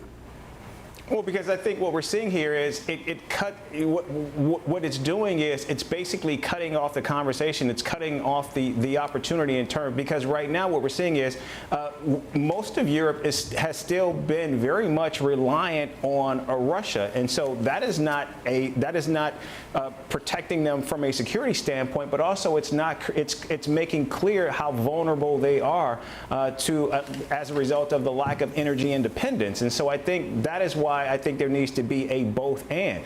Yes, continue to engage in a fossil fuel strategy, but also looking toward the future in terms of a lot of these new technologies, which is what we're seeing with China in terms of what they're doing, and also the United States. President Donald Trump has doubled down on fossil fuels as well as oil, but we know that in the United States there is still a growing wind, solar, and of course this idea of working closely in terms of the expansion of nuclear as well. So it's a both and strategy. And I think what we're seeing in terms of this net zero, I think by just simply cutting off the conversation, you're cutting off yourself to greater opportunity. And I think that leaves the UK far more vulnerable.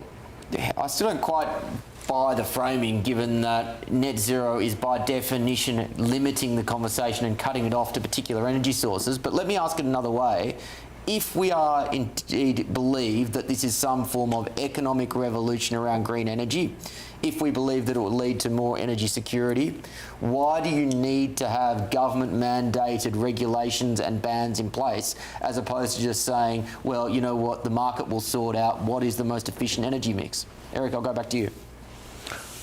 Yeah, well, I don't think there needs to be basically the government mandating. I think the government wouldn't, and again, I think this is about expansion. I think the government needs to be looking at an all of the above strategy. But this is net zero by definition. Sorry to interrupt. This is net zero by definition. It is the government stepping in and saying we will dictate the energy mix by saying these are the types of energy sources that you can pursue and can't pursue. Well, and again, and what I am saying is what the government needs to be doing is following a China strategy, which is basically an all of the above, trying to basically rule the future while also recognizing the present and engaging in both. So you're against net zero, just to be clear? Yes. Yeah, okay, that's what I was thinking.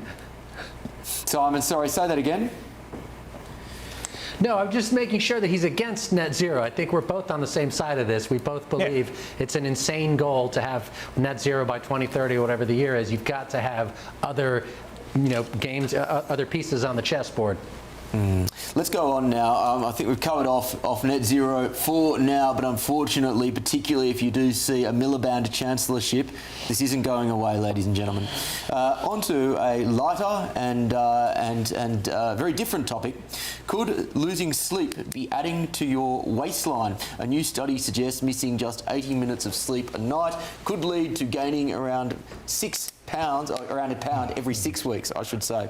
Researchers found even mild sleep deprivation was enough to gradually increase body weight over time. The study also found people who slept less spent more time sitting down and were at greater risk of obesity, type 2 diabetes and heart disease. Experts say getting enough sleep could play an important role in maintaining healthy weight and reducing the risk of long-term illness. Candice, a slightly bracing conversation to have, given that it is currently 1:30 a.m. in a studio in London. What do you make of it? Well, I had 3 kids in 5 years, so I went through serious sleep deprivation. I mean, getting by on ridiculously small amounts of sleep. And one thing I noticed is that I developed a sweet tooth. I started craving sugar all the time because you want the energy. And those two things are so closely related. The sort of foods you crave when you're not getting enough sleep are the fattening foods, the carbohydrates, the sugars. Also, what I learned a great deal about is your hormones get massively disrupted when you don't get enough sleep, and those hormones can lead to weight gain. So yeah, it's so important for your waistline. It's also important for brain health. It's also good for sanity. I think I'm a little bit insane now. Well, speaking of insane, Ben, I'll go to you. Do you get enough sleep? Yeah, I mean, I've actually got some chocolates under the table because it's the sugar that keeps me going at this hour. So there's definitely an argument for that. I have to say, when I stay up late, I have a terrible habit for eating not so long before I try to go to sleep, which is very bad for you because then your body doesn't process it, you're more likely to hold on to the weight. So it's not clever. I think everything is about having a routine, and if you have a healthy sleep pattern, you're more likely to have a healthy routine, and that lends itself to eating better. But yeah, I don't think I'm a virtue of health by any stretch. Simon, how's your sleep schedule going? Well, we're, 6 hours behind you, so we're doing just fine. Look, the other night we had the biggest fireworks display, I think, in world history, Guinness Book of World Records. I slept right through it. I woke up for about half a minute. My wife said, yeah, it's on outside, and I went back to sleep. I never let anything get in the way of a good night's sleep. I thought it was very funny. Most Americans would actually think that's something that's very good. In the United States, we're often overworked. We don't get enough sleep, and of course, many Americans are obese. And so I think the idea of a greater night's rest is something that most Americans certainly would pine for. Unfortunately, unlike Simon, many of them just don't get it. Yeah, no, I agree with that entirely. I did think it was very funny. We saw, funny and annoying, we saw a lot of Mexican fans outside of the English team's hotel the night before their victorious game against Mexico, where they were blasting fireworks and playing drums and doing everything they could to stop the English team from getting a good night's sleep, but it was to no avail, of course, after that wonderful victory. Still ahead, ladies and gentlemen, on The Late Show Live. I know one thing, Prince Harry is not speaking for the UK, that's for sure. I think I'm speaking for the UK more than Prince Harry. It is my unfortunate duty to inform you that Prince Harry has arrived back in the UK. Will he be getting a warm welcome? Well, reports say he has been told he can no longer stay at Buckingham Palace. Is this the latest sign that any family reconciliation is firmly off the cards? This is The Late Show Live, only on the People's Channel, GB News.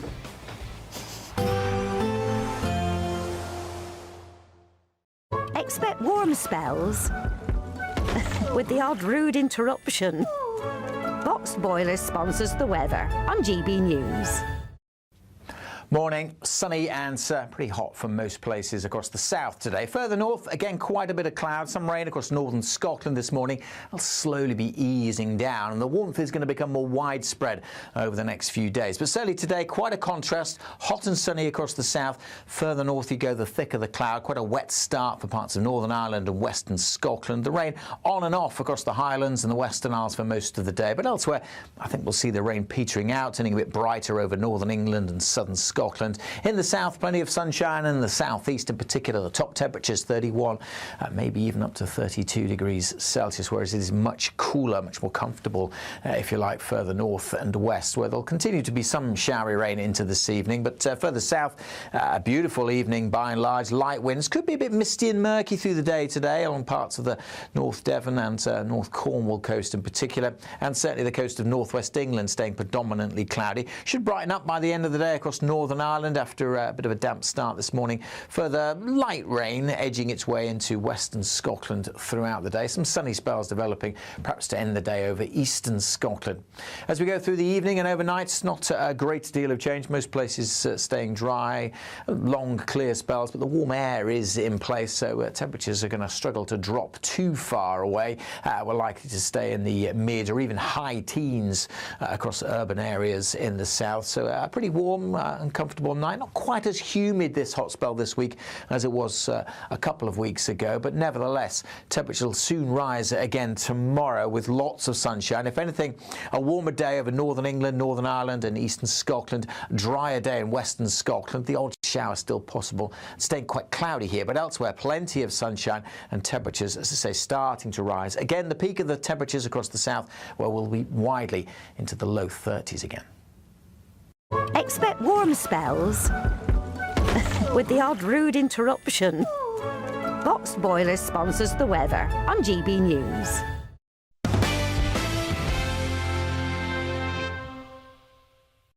Welcome back to The Late Show Live. My producer tells me it is 2-1 to Belgium in that match against the United States as the teams approach half-time, and I imagine everyone who is not an American is probably happy with that scoreline at the moment.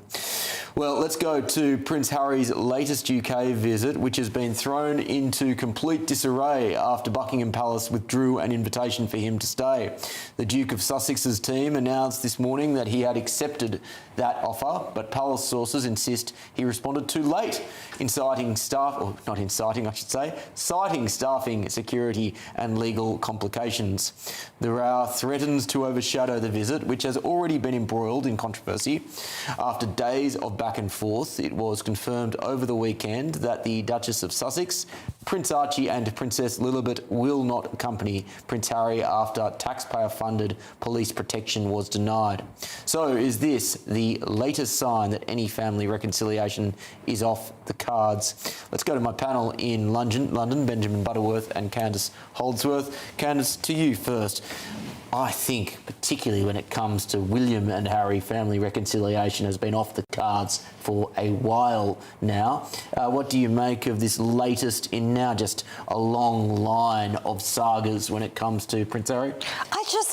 I find the whole thing tragic. I think it's terrible that his children are not coming to Britain. They're not going to experience this really rich heritage that they have. They're completely cut off from all their family. I just don't understand why Harry is not satisfied with the security arrangements he had. If anyone thought that he was in specific danger, that something terrible could happen to him and his family, they would warn him about it. No one wants him to come to any harm, and I just feel like him and Meghan have created so much paranoia, and they're in this paranoid bubble.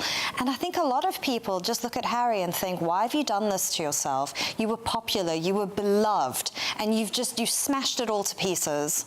Benjamin, I'm going to level with you, and I'm going to level with the audience, because a lot of the time when we have a Prince Harry or a Meghan story, we will get audience members who will write into gbnews.com/your say and say something along the lines of, why are you talking about these two again? We're over it, we're sick of them, stop talking about them.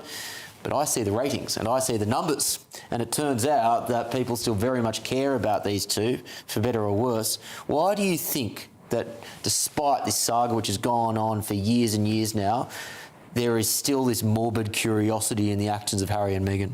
Well, I think they care rather more about Prince Harry than they do Meghan Markle, who desperately wants to be cared about and to have a profitable version of fame. But, you know, this is one of the reasons why I think that Harry deserves to have a high level of security access that a working royal or the Home Secretary, for example, would get. It's because he is one of the most famous people on the planet. He cannot undo that level of fame, nor the level of threat that inevitably comes with it, whether it's from a terrorist, for example, that would target him because he is a prince of 16 countries, or whether it's because, you know, someone that's mentally unwell would go after him because he's so incredibly famous and people get obsessed. He didn't choose to be a prince. The state made him a prince. And so, you know, I have a great deal of sympathy with his security requests. Of course, the way in which his late mother died would so clearly leave a paranoia with you forever, because there were so many failings in the situation that she faced when she, you know, died in Paris. And so I can see where it comes from, but it also feels like this Buckingham Palace issue, for example. So he said he didn't want to stay there, and then on Saturday he said, oh, I will stay there. And then Buckingham Palace said, well, actually, we can't get the staff on the rota to look after you at such short notice, which strikes me as slightly ironic, because surely one of the staffing problems they would have had is security at such short notice, because no royals live in Buckingham Palace. But why do they need extra security when they're here, but not when they're in Montecito, for instance? No, that's the point. They have... So in the US, they can carry guns and other weapons as private security, and they can have access to intelligence. But in this country, you can't privately hire that level of security. He actually offered to pay for it. Only the state can do that, and the state has rejected that he deserves that, which I think is unreasonable. But there are famous people that come to this country every single week that get adequate levels of security protection. Taylor Swift is the example which is most often cited when she did her Eras tour. I just don't see why Harry is any different. Well, what he's asking for is the level of security that his brother or even more distant members of the royal family get. But they're all working royals. You know that that's the key distinction, right? Yeah, but I think it's also a ridiculous distinction, because I don't think his threat level is affected by whether he's opening village fetes or not anymore. It's the fact that he is Prince Harry, and he can't escape that. But the point is not necessarily his threat level, it's that he no longer warrants that level of protection because he's not a working member of the royal family. But protection should be provided based on risk and not on job title. So another example we've seen of that is Andy Burnham, who technically is just a member of Parliament, but he's already got the full security protocol. For example, it was flagged that he turned up in a very expensive Range Rover today because of the threat level is that of the fact he's going to be Prime Minister in 2 weeks. You know, if someone like that gets it, then I think it's hard to say that Prince Harry doesn't determine that level of threat and that level of fame. And don't forget, by being a prince, he is a prince of the state. Targeting him is targeting all British people. Candice, what are your thoughts on that? I'm just not convinced by... I really do think that when he stopped being a working royal, he should have thought about a lot of this more in depth, and he didn't. I mean, it's incredibly expensive to fund security. They do it because working royals are working, they're performing their duties, and I think Harry trying to expect that when he's living in Montecito in California, completely separate from everyone else. It's just, I'm sorry, it's unreasonable levels of entitlement. I would add as well, there always seems to be a controversy with this bloke or a scandal. So in this particular instance, he was offered a room at Buckingham Palace, and because of some administrative tardiness is one way of interpreting it. He took too long to make a decision on that, and as a result of that, now we are talking about the king putting his foot down, saying that you're no longer allowed to be in Buckingham Palace, when really, from what I can see, Harry was given the opportunity and he didn't. And it feels like, and look, I'm sure part of it is the media who are baying for his blood in a metaphorical sense, of course, but it just seems to be that these two court controversy wherever they go.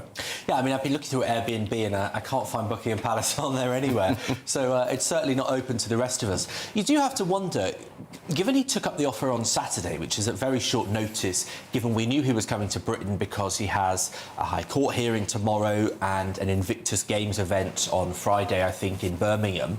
So it was long in the diary. You wonder why he took so long. Where is he staying that's safer, if not Buckingham Buckingham Palace. You know, I can't imagine there are many places more secure than that. So the argument that I heard is that he wasn't worried about Buckingham Palace per se, but he was worried about the fact that everyone would know that he is at Buckingham Palace, and as a result of that, when he is driving to and from the palace, there would be people waiting for him, and that's the concern. But this is so fantastically ridiculous because anybody that's been to Buckingham Palace or watched it on the telly knows that you put the royal standard up when the monarch is in the building, although these days it actually is when the king is just down the corridor, down the road on the Mall, because he doesn't live there. But they put the royal standard up so that everybody knows whether the monarch is there, or if it's the Union flag, it means the monarch is not in residence. And so that's been the case for decades. And you know, Her late Majesty, the most famous person on earth, Queen Elizabeth II, never had a problem. So I don't think that's a reasonable criticism. No, it certainly is not. I've seen the King come and go from Buckingham Palace on several occasions. It's great. And there is very little security around the King of... That we realise. I suspect probably lots of plain clothes. Sure, but I do just think it is fascinating that Harry thinks that he is this extreme terrorism threat or target, and at the same time, I don't really think that Islamic terrorists could give two hoots about Harry. Well, he did boast of killing 25 Taliban soldiers. Yeah, so very. I suspect that has not helped his risk profile. Yeah, sure. I don't know. I still just think his risk profile is considerably lower than other royals who seem to just get on with it. Anyway, a spokesman for the Duke of Sussex said that after assessing his security options, the Duke had only been in a position to accept the offer of accommodation over the weekend. He added, "It is therefore disappointing that the offer has now been withdrawn, with Tuesday's judgment in the Associated Newspapers Limited case cited as the reason. Buckingham Palace has, however, been aware of that judgment since last Thursday. It is therefore unclear why, having formally accepted the accommodation offer, it has now been withdrawn at the latest moment." A lot of things I could say there, but I will bite my tongue. The Telegraph is reporting that European governments are cracking down on sick leave as leaders warn growing workplace absence is becoming an economic drag. Germany wants workers to get a doctor's note from day one, while Norway, Belgium and France are tightening rules around long-term sickness. Supporters argue that Europe can no longer afford a culture of absence, but are workers really just being used as a scapegoat for deeper problems in healthcare and employment. Candice, do you support a measure in the United Kingdom which would require people to get a sick note from day one of being off work? I don't even know if we should have doctors involved in this anymore, because, I mean, they tend to just give the patient whatever they want. I mean, one of the reasons we've had a huge uptick in people claiming benefits for anxiety and depression is because doctors are scared to challenge them. I mean, I think that one of the big issues we have with treating mental health is we treat people as if they are like they are not capable of working, as if they're not capable of functioning. And I think that there's kind of been an identity created around it, and this victim identity and this victim culture. And now it's having this huge economic cost. I mean, it's actually becoming unfundable. I mean, we are now having more paid out in benefits than we're actually getting in income tax. I mean, that's a civilizational issue. Yeah, it is. This, of course, was covered in the late edition earlier, where the story coming out of the Times was that there is now no need to work for 100,000 people with, again, having ADHD. I say they have ADHD in inverted commas in many instances. I think that that may not necessarily be the case, but even if it is the case, I think in many instances they are more than capable of working, perhaps with some accommodations made for them. Benjamin, on the inside story though, do you think it is right to request a doctor's note from someone who is off sick from day one of that sickness? Well, I mean, it's just not possible in this country, because you're not going to be likely to get a doctor's appointment in the time frame that would make that enforceable. But I just looked this up to see. 9 months later, you may be able to get that doctor's note for that sickness. Exactly. So Britain has a problem with long-term illness. The number of people claiming long-term sickness benefits, being off work long-term, has gone up a lot since COVID. But I just looked this up, and actually our short-term sickness, i.e. getting a cold or claiming you have a cold. The average British worker takes between 4 and 9 days a year off, which sounds quite plausible. That's basically, one winter cold. Maybe you have an incident another time. The average worker in Germany, so I can see why the Chancellor's highlighted this, takes between 15 and 20 days sick a year. So actually, they have a much bigger problem with this. And, I'm no expert in German health, but I suspect they are not 2 or 3 times as likely to get a cold as the average English person. If you just put both of those numbers in front of me without the countries, 4 to 9 days and then 15 to 20 days, I would have put the United Kingdom at 15 to 20 days and the Germans at 4 to 9 days. That may be some country stereotyping on my part. Candice, a question without notice. Why do you think that's the case? I'm actually not sure. I think something is going wrong in Europe. We know it is.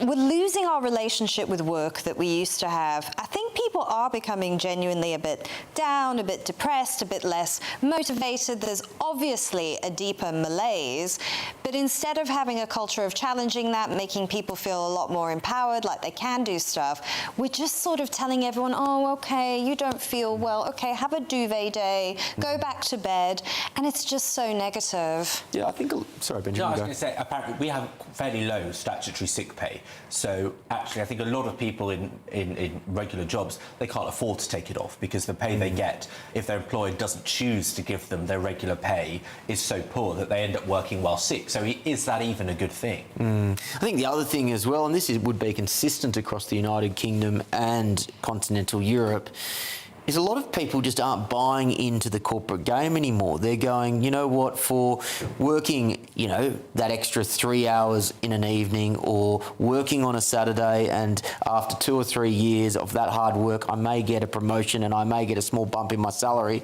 In years gone by, and perhaps in my parents' generation, for example, that trade-off was a trade-off that many people made, but it doesn't feel like now people are as willing to make the trade-offs in work-life balance that they used to in times gone by. Well, the trade-off of what the system gives you is not the same. A generation ago, if you worked hard and managed to get an average to decent income, then you'd be looking at buying yourself a semi-detached house and starting a family.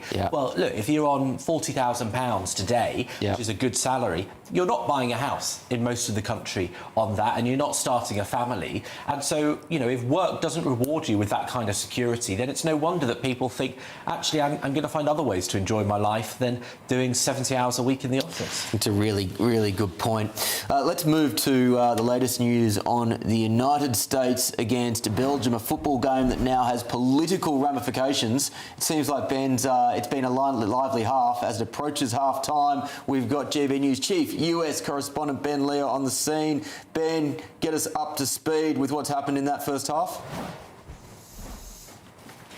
Hey, Will, yes, it was probably the most controversial fixture of the World Cup so far, bearing in mind what's happened with President Trump, the USA national team, the red card situation with America's top player, Balogun, who is playing in this game tonight. They're in a last 16 clash against Belgium, just watching out the corner of my eye, nearly at half-time. It's 2-1 to Belgium as we stand. We're a few minutes from half-time. Belgium opens the scoring. Charles de Ketelaere, I think that's how you pronounce his name, opened the scoring after an assist from Leonardo Trossard. The USA then equalised a short time later with a pretty lucky, it has to be said, free kick. It was a free kick on the edge of the box, which was whipped over by Tilleman, and it took a wicked deflection off a Belgian defender, wrong-footing the Belgian goalkeeper, Courtois, and that drew the game level. But less than a minute later, Belgium took the lead again. The same man, Charles de Ketelaere, again, I probably butchered that pronunciation, but now Belgium ahead 2-1. They've really been dominating the game.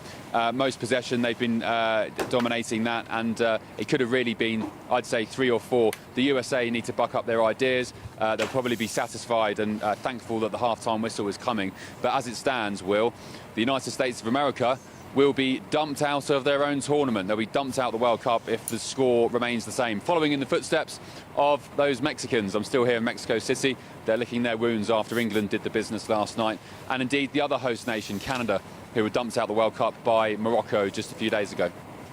We have been pondering whether or not there would be a response to Balogun from the crowd and from the broader environment. Have you been able to get a feel for how he's been received throughout this first half? I think the stadium itself in Seattle feels very sedate. It almost feels like it's some Sunday League friendly game. You can't really hear the crowd, which, I mean, make of that what you will. It's probably mostly Americans. I know they don't have similar football chants like the Brits do, for example. It's all very family friendly and very nicey, so maybe that's why the stadium feels a bit quiet. But I have been seeing videos online of USA fans, Americans all across the United States watching the game on televisions in pubs and bars who were cheering and whooping. Sorry, been a long day, easy for me to say, when Balogun came onto the screen initially during the lineups and the handshakes. It's still 2-1 as we stand, a few minutes from half-time. America about to be dumped out their own World Cup, unless they can do something to change the score in the next 45 minutes. Or maybe President Trump can make a phone call, who knows? Ben, I also haven't been able to chat to you since that remarkable win last night. Where does that rank for you in great English sporting moments that you've seen? Wow, all sports. That's it. Well, all yeah, sports. What a question. I mean, I remember crying when Andy Murray won his first Wimbledon in 2013. I think it was a few weeks after I can't remember, so long ago. He'd been beaten in some major final. Was it the Olympics final? And he went on a few weeks later to win Wimbledon. That was amazing. I love Formula One. Lewis Hamilton's world titles have been extraordinary. Somebody said online earlier that the match yesterday, you had Kane, Bellingham, the Azteca, Mexico City, you had Wonderwall, you had Harry Kane's voice going, Jordan Henderson jumping over the barriers and snapping his arm. And there was a few more sort of anecdotes in there and saying, look, in 20 years' time, England fans are going to be looking back on that game as one of probably the most iconic World Cup games in English history. So I think it always takes a year or two, or maybe even a decade or more, for people to realise what they witnessed, especially those fans who were lucky enough to be in the Azteca last night. I mean, it was a hell of a performance. That was the other thing. Down to 10 men, red cards, penalties that weren't. Harry Kane, I still argue that was never a penalty. What a game, and what a show of grit and resilience and English spirit. Well, it certainly was. Ben, we'll catch up with you in the next hour, by which stage hopefully the Belgians have well and truly pulled ahead. I would add to Ben's wonderful list there, Wilkinson 03, Flintoff 05, and then perhaps that game can sit in that pantheon of brilliant English sporting moments. More coming up, and by the way, brilliant English sporting moments that have given me a great deal of heartache over the years. More coming up in the next hour, ladies and gentlemen, on the People's Channel GB News, including this. Senator Vance, in 2016, you called your running mate Donald Trump unfit for the nation's highest office. But I've also been extremely open about the fact that I was wrong about Donald Trump. I was wrong, first of all, because I believed some of the media stories that turned out to be dishonest fabrications of his record.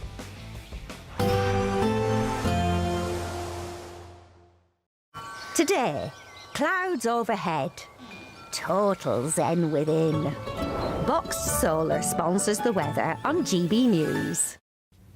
Morning, sunny and pretty hot for most places across the south today. Further north, again, quite a bit of cloud, some rain across northern Scotland this morning. It'll slowly be easing down, and the warmth is going to become more widespread over the next few days. But certainly today, quite a contrast, hot and sunny across the south. Further north you go, the thicker the cloud. Quite a wet start for parts of Northern Ireland and western Scotland. The rain on and off across the Highlands and the Western Isles for most of the day. But elsewhere, I think we'll see the rain petering out, turning a bit brighter over northern England and southern Scotland.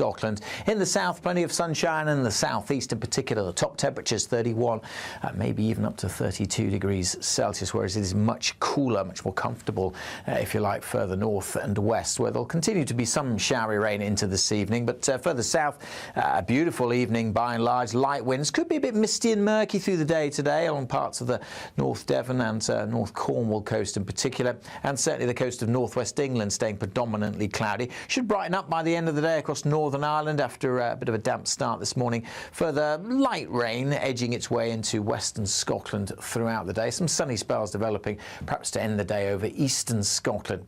As we go through the evening and overnight, not a great deal of change. Most places staying dry, long clear spells, but the warm air is in place, so temperatures are going to struggle to drop too far away.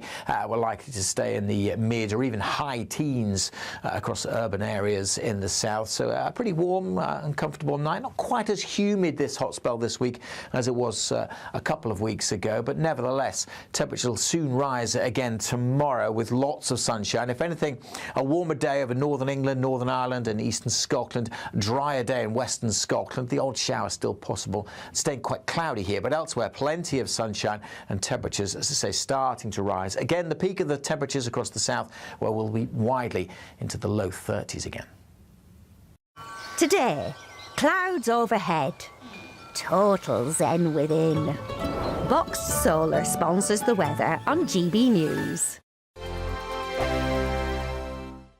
Britain deserves a newsroom that puts the facts and your voice first. Well, and that's what you get on GB News. Lively debates, lively conversation. And we're not afraid to hold power to account. And each other. So join me, Andrew Pierce. And me, Miriam Gates, for Britain's Newsroom, weekdays from 9:30 on GB News. Bo, they are under no illusion. Ray, are you a human trafficker? Boundless. I've had enough of the nonsense, and I'm not afraid to say it. Don't get this on the BBC. Every weeknight, I tear through the headlines. The smell of gasoline. Should we be worried about it? From Westminster madness to cultural war chaos. What I'm going to do now is they are throwing things out the car as we speak. Get ready, Britain. Here we go. Patrick Christys tonight, weeknights from 9 p.m. only on GB News, Britain's news channel. From the school run to the home run, watch a new show for all of Britain. He can say whatever he wants. A straight talking show where all voices are heard. And, you know, when are we going to stop talking about smashing the gangs and actually do it? With the stories that matter from every part of our country. There's a bit of a crash landing there for your Chancellor. Bold, fearless and standing up for you. That's me, Martin Daubney, 3 p.m. till 6 p.m. weekdays here only on GB News. The People's Channel, Britain's news channel. From cold mornings to warm family brunches, from football to tennis in the car, in the kitchen. GB News Breakfast is there with the stories you need and the conversations that matter. Anyway, let's talk business. Well, it has been a historic night in British politics. It's astonishing, isn't it? We're here again to start your day just right. GB News Breakfast. Every morning from 6 a.m. Only on GB News. Britain's news channel. Westminster's full of talk, but out here, it's the real world. Am I allowed to talk now? No, that's it. This is where it matters, real people and real lives. That's what politics is all about. The fact has Trump made a good start? No. Straight answers, no spin, and just a couple of pints. How many fingers have I got up? About 10. So join me for Lee Anderson's Real World every Friday at 7 p.m. only on GB News. The People's Channel, Britain's news channel. Some people enjoy lazy Sunday mornings, but not me. What's the truth of the matter? So that's a very live question. Would you support him if he waters down these plans? Before the spin sets in, I'll be getting to the truth. This is personal. No soft questions, no easy answers. It's one thing if the state has rules in this country. It's another thing whether the police and others actually police them. Setting the agenda and holding those in power to account. You can't really blame her if the system is set up this way. You will not want to miss it, trust me. The Camilla Tominey Show, Sundays from 9:30, only on GB News.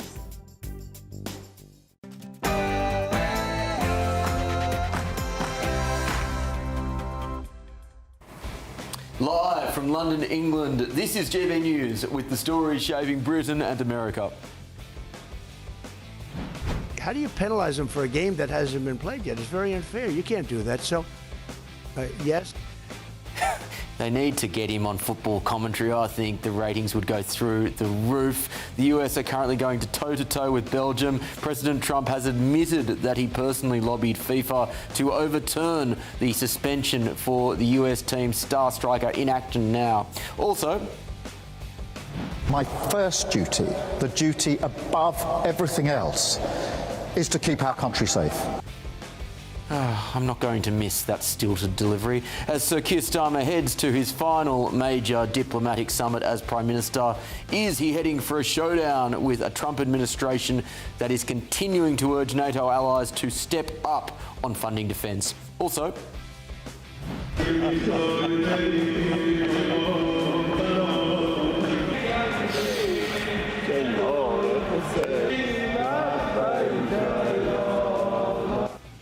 yes, I'm certainly not shedding a tear for that monster. A week of mass funeral processions for the late Iranian Supreme Leader Ali Khamenei has seen calls for the death of the President of the United States. Just how will Trump respond to these disgraceful chants? Le dichiarazioni di Donald Trump sono dichiarazioni totalmente inventate, sono francamente allibita, non so perché il Presidente degli Stati Uniti si comporti così con i propri alleati, non è del resto la prima volta che accade. Well, she was once seen as one of President Trump's most steadfast allies in Europe, but now Giorgia Meloni is the subject of mockery from the US President on social media. Where did it all go wrong? Also, Senator Vance, in 2016, you called your running mate Donald Trump unfit for the nation's highest office. But I've also been extremely open about the fact that I was wrong about Donald Trump. I was wrong, first of all, because I believed some of the media stories that turned out to be dishonest fabrications of his record. bit of undergrad journalism from The Atlantic, who has republished an essay by J.D. Vance from 10 years ago where the Vice President savaged President Trump. But should he really be condemned for changing his mind? And indeed, have your opinions changed on the man in the Oval Office? gbnews.com/your say. I'm Will Kingston and this is The Late Show Live.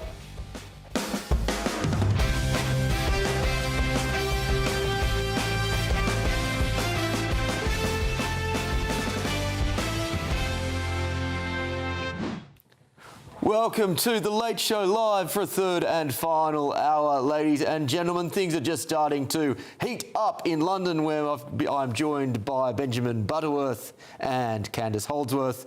And across the pond, we have Senior Research Fellow at the Heritage Foundation, Simon Hankinson, and US political analyst, Eric Ham.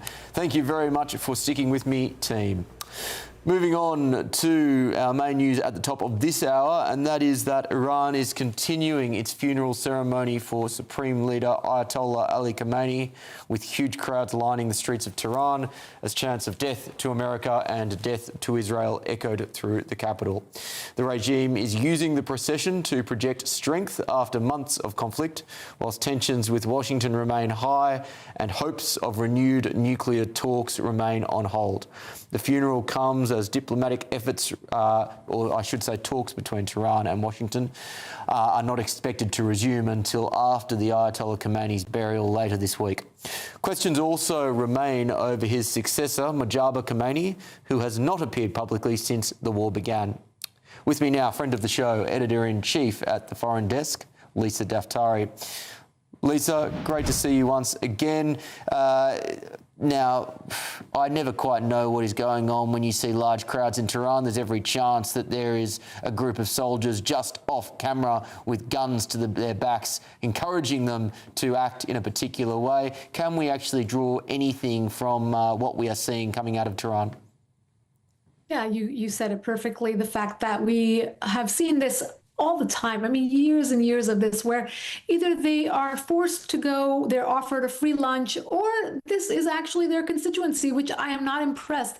Of 92 million Iranians, if the crowd that you're watching in front of you is the constituency that is pledging allegiance to the Ayatollah, well, maybe less than 1%.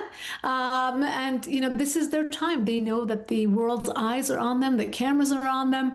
The left-wing media is all over this. And we even had some influencers who went there to pay their respects, Americans who went there to pay their respects to the Ayatollah. So for all of the above, this is a moment of getting attention, of chest thumping, of getting their billboard read in front of the world. So this is where the regime will make its threats. This is why they have had it on 4th of July weekend. It's no surprise that they waited to have it to send a symbolic message to the United States. are hearing so many rumours when it comes to the new Ayatollah, from hopping around on one leg to dead to potentially gay, which was probably the funniest one that Trump came out with. What can we actually, like, is there anything we can actually know about what is going on with respect to Mujtaba Khomeini and the leadership or religious leadership of the country more generally? I prefer to say that the cardboard Ayatollah. But look, in all seriousness, even if he were intact and in perfect health, there is no indication that he is, you know, the right leader or the leader that will, you know, find himself having full support of the others. What has happened in the regime is that the IRGC has taken over, and now you find yourself not with a government like Egypt or Pakistan, where you have the military supporting the government, but you actually have the military force at the core of the government working outward. So it's a much more hardline government. And look, Mujtaba Khomeini never really had the support of his father. He wasn't looked upon as a strong figure that would be his father's natural successor, should he have even passed naturally and not have been eliminated the way that he was. This has been a discussion for years and years because Khamenei was already in his 80s. So look, does he have that kind of control? And if he is fully, you know, capable, we would have seen him by now. He would have been on camera. He would have been just something like the rest of them. He would have been at the talks, for example. And I think that that is one of the reasons why we saw so many of the other characters within the regime find their way to the negotiation table, because they wanted to show face and then kind of establish legitimacy within the regime. So, you know, 2 points to make here. Number one is, are there rifts within the regime where there's infighting? Absolutely. Number two, does it really matter as far as the West is concerned with our approach to the regime? Absolutely not. We look at them as hardline. There is no reformist. There is no nice guy to be found in this regime to deal with. You do not have a Venezuela example where we find that one person to give custody to and then walk away feeling as though we have accomplished regime change. That is not the case here. This entire regime is the same as what we had before, if not more hardline. Their ideology is the same and is what anchors them to this regime for almost 5 decades. And that is what they will use going forward. By the looks of what you see on the ground in and around this funeral, the rhetoric, the threats that they're still making against Donald Trump and Bibi Netanyahu, the flags that they're carrying, the messages that they're carrying, is only an indication that they will continue the same, if not more hardline than they were before. On that rhetoric and those threats to Donald Trump, in some respects, this is nothing new. They have called death to America and death to every American president since Jimmy Carter. At the same time, Donald Trump is no ordinary American president. Will he respond in a particular way, do you think, to these threats, or will it just be water off a duck's back? Yeah, water off the duck's back. Why? Because, look, there's one of two games that Donald Trump, or approaches, strategies that Donald Trump is employing here, right? Well, number one, he truly believes that money and prosperity will change regimes.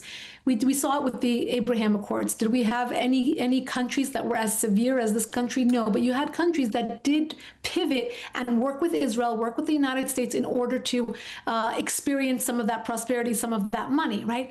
Do you have that situation here? I don't believe that you're going to see any sort of change or pivot from this ideology with money for this regime. Number two, Donald Trump could be waiting again for, we've heard this before, I'm not the first one to spill the beans here, that there is some domestic timeline here that we are adhering to. Donald Trump will wait for the midterms, and then he's got something else up his sleeve. If that is the case, well, the regime is making it very difficult for him, because they're not playing along. They're not going, even when Donald Trump says, we got a great deal, or they're playing along, we're getting along great, they make a show about it to make sure that the world knows that is exactly not the case. So they're making it difficult for him to at least even kick the can down the road until we get to a place where he will want to deal with them differently.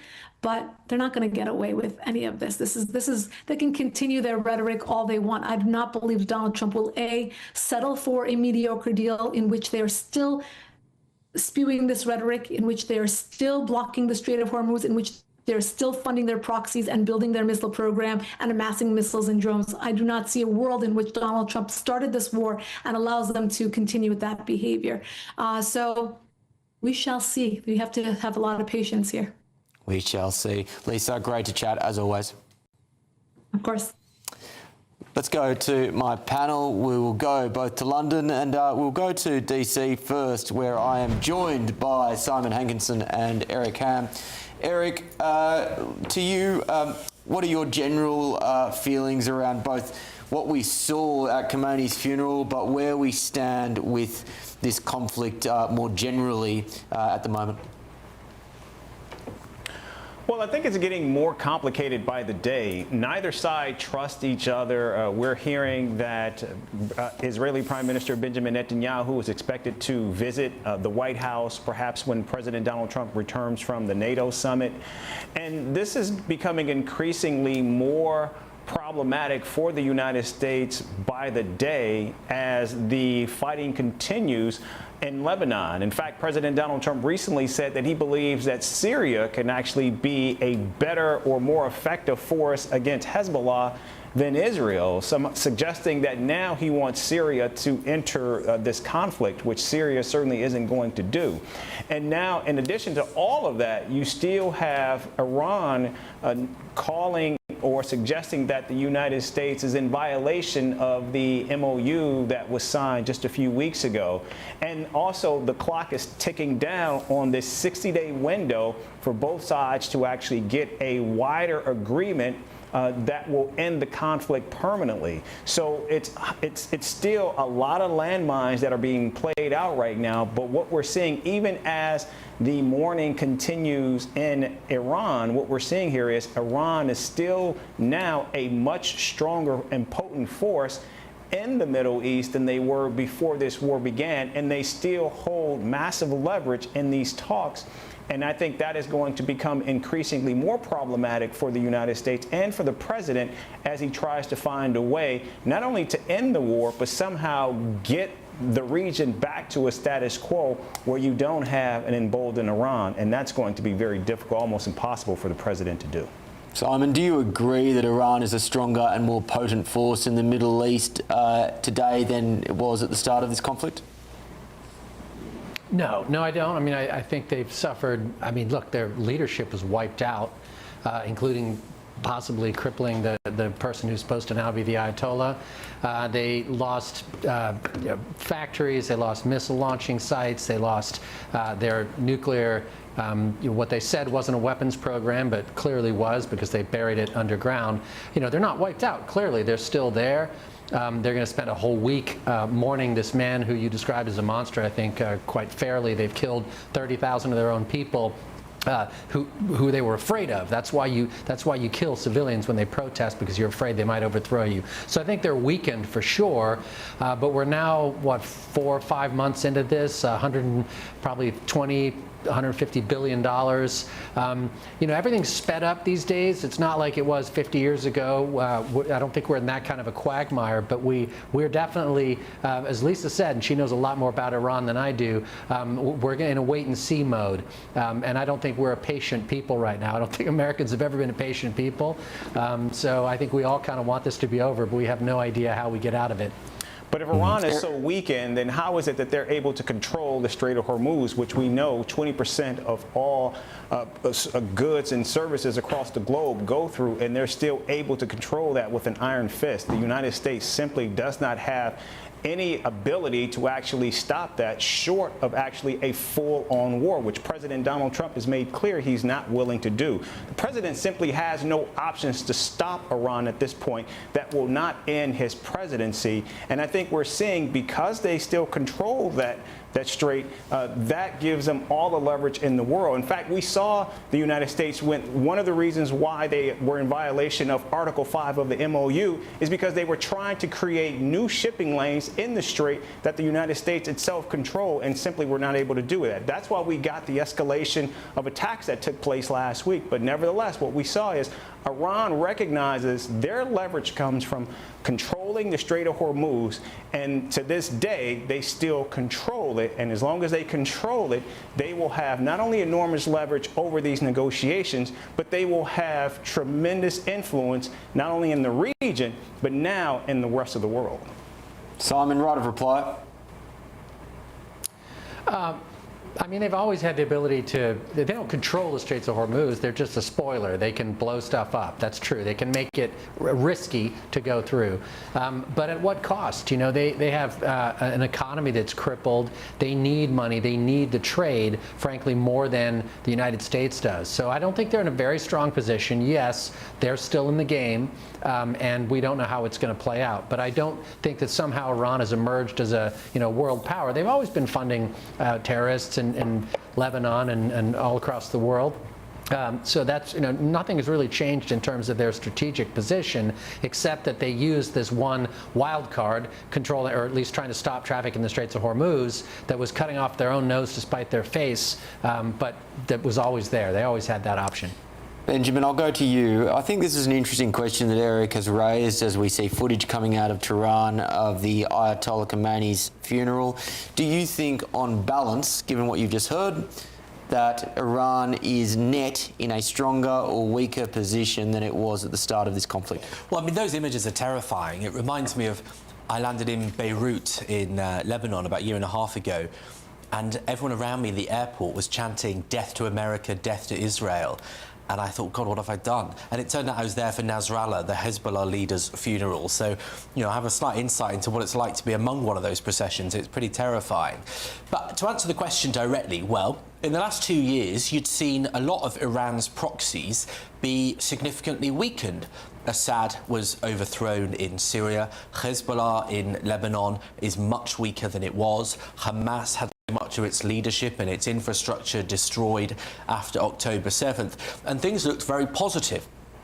And then what's happened, I think, in the last few months since this war is that despite Iran and its proxies being so depleted, they've got a new sense of confidence. I don't think they quite realise that they could use the Strait of Hormuz to cripple the world economy and to make the US look like the weaker partner, which is what's happened. And so I think that's very concerning. But let me also just put another angle on this question, which is a generational one. I think what we've seen in the last year or 2 or 3 years is that in many Western countries, Britain and the US among them, it has gone from being normal to support Israel to being normal to sympathise with these sort of Hamas, Hezbollah, IRGC extremists. And you're starting to see, especially in the US with selections of Democrats, a handful of really, slightly extreme people that hate Israel. And I think there is a generational danger here that Western countries that have backed Israel and backed Western values start to elect politicians that take a very different view. Because if you're on social media, you are inundated with anti-Israel propaganda in recent times. How much responsibility do you think Benjamin Netanyahu needs to take for that changing global perception of Israel? I mean, I'm unapologetically a left-wing and a Zionist because I believe they have the right to self-determination, and Zionism is an anti-racist movement. But there's just no doubt that Netanyahu is a very poor ambassador in the rest of the world for his country. He doesn't seem like a reasonable actor at many times, and he doesn't seem to care about the alienation that he's caused of the Israeli people in some of the way he's behaved. And I find that deeply frustrating. And, one thing that frustrates me, actually, you sometimes hear people say, oh, you're not allowed to criticise Israel. Try visiting Israel. Nobody loves criticising the Israeli government more than Israelis. You're quite happy to do that. But I do think that the country would be in a better position if, I think their election is October, if they have a different leader, because he is a big part of the toxic weight that the Israeli people now carry when they're just trying to fight for their own safety. Candice, reflections on what you've heard? Yeah, I agree with a lot of what Benjamin said. Look, I think that Benjamin Netanyahu recognizes that in many ways, though Israel had incredible military victories, in terms of the propaganda war, no, their enemies have managed to capture the upper hand on that and to portray Israel as this uniquely evil country. I mean, just all the awful tropes of anti-Semitism. And what's so worrying is that, the younger generation, they just seem to have fallen for it. And that is very dangerous for Israel's long-term future, if future generations have this hatred of the country. I mean, that's so much in opposition to older generations after World War II who really realize the importance of Israel as a nation, as a home for the Jewish people, and we could see a reversal of that. I do think, though, it's true, in Israel, there are a lot of people who are saying, okay, maybe now we need to work on repairing our international reputation. So maybe that will happen. I mean, what we mustn't forget is there's a very strong liberal tradition in Israel as well, and I think that they also feel like the coalition politics that have been going on, that the way that Benjamin Netanyahu's government has been pulled so far right, doesn't reflect the true breadth of political opinion in Israel. Can I just say one counterpoint to what I said, which is that... You're getting bored now and you're with the panel and you're now arguing against yourself.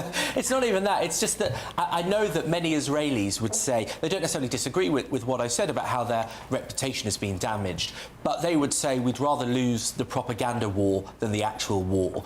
And when our lives were directly threatened and our people were slaughtered in more than 1,000 on October 7th, well, we'd rather secure our own borders and our own war, even if the rest of the world hates us. And I think that was the confronting reality that many Israelis have had. I have one point to say. I think that Iran was behind all the proxies. It was behind Hamas attacking Israel. It was behind Hezbollah then joining that on Israel's northern front. But I would say it massively backfired on Iran. I think Iran is in a much weaker position than they originally were. I think they like to project strength, and they've used a lot of propaganda to do so.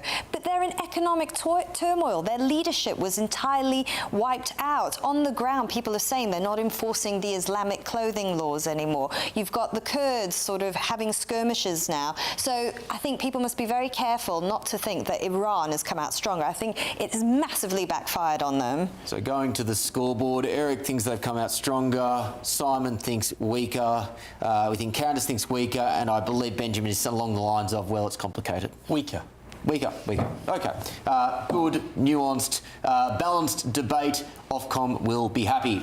Let's go now to a different story of international significance. That is President Trump, who has reignited his row with Italian Giorgia Meloni, stating that he needs a restraining order against her a day before the NATO leaders summit in Ankara, Egypt. On his Truth Social platform, the US president posted an image of the Italian Prime Minister looking at him with the caption, "Restraining order needed."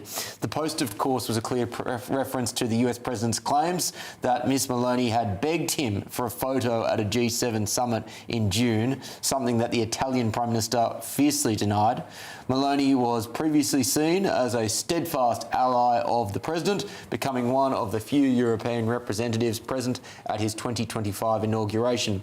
What does this fracturing of this relationship say about the durability of US alliances both in Europe and further afield? Let's go back to my panel now. Candice, I'll go back to you once again.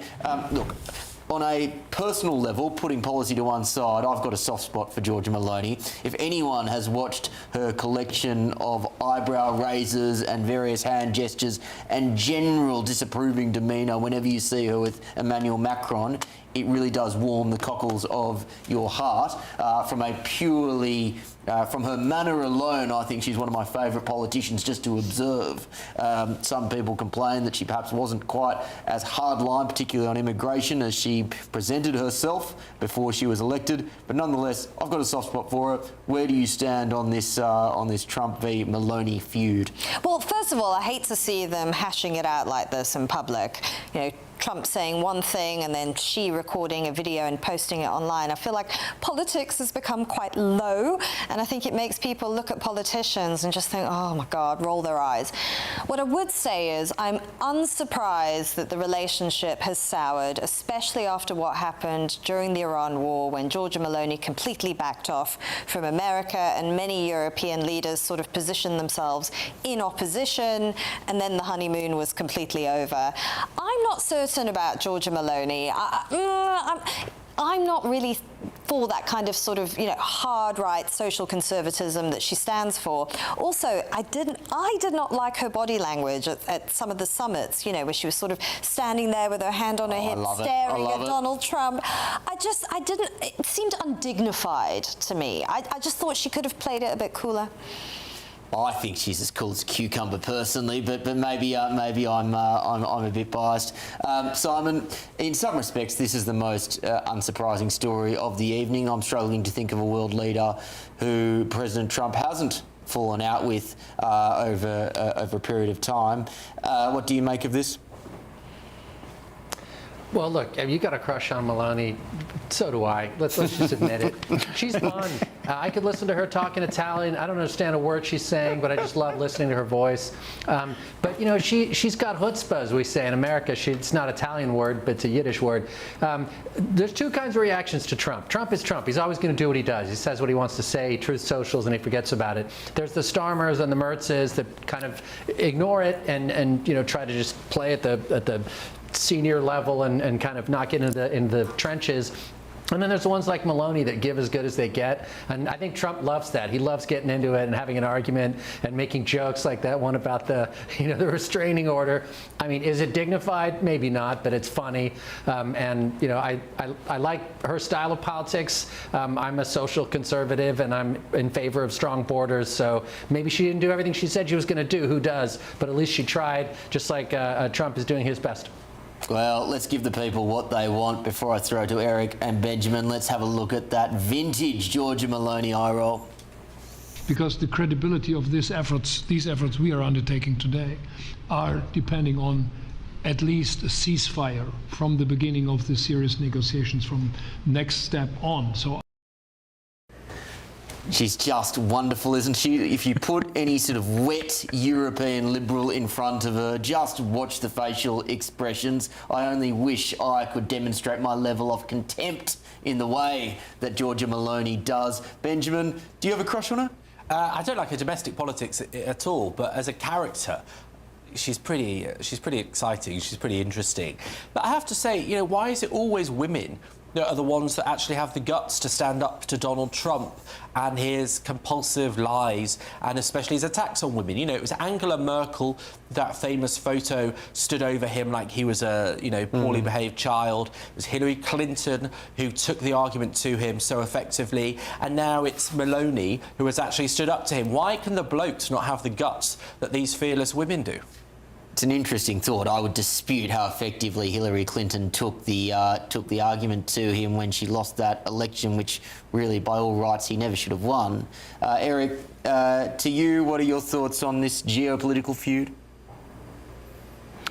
Well, I think what we're seeing here is something that is playing out in a much larger level, and I think we're going to really see it come into stark view when the summit actually takes place. Look, President Donald Trump is at war with Italy, Spain, Denmark, the UK, Canada, many of these nations, and one of the reasons for that is because the president simply does not see himself as one upholding democratic institutions or policies, which is what NATO is there to do. It's there to be a bulwark against fascism and autocracy, and President Donald Trump just doesn't see the value in the United States being a part of that. And so as a result, what we're seeing here is the president continuing to rail against that and, of course, against its leaders and its leadership, which is why I think you're seeing now the 32-member bloc simply operate as a multilateral organization, recognizing that under President Donald Trump, he is not a reliable partner, and I think that is going to come into a really difficult view going forward. Simon, final question to you. Do you believe that the US will continue its leading role in NATO into the future? Yes, I do. NATO is there to keep the Russians out, the French in, and the Germans down, I think was the expression.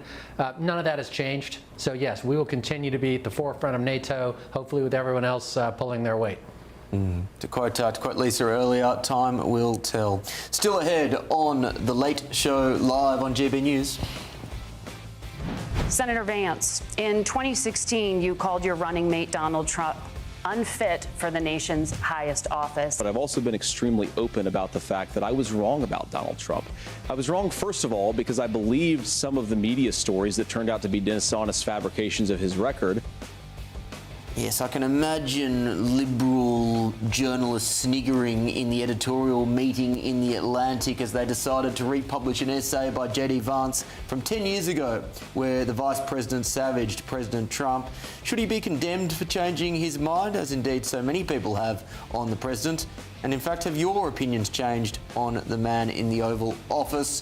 gbnews.com/your say. This is The Late Show Live, only on GB News.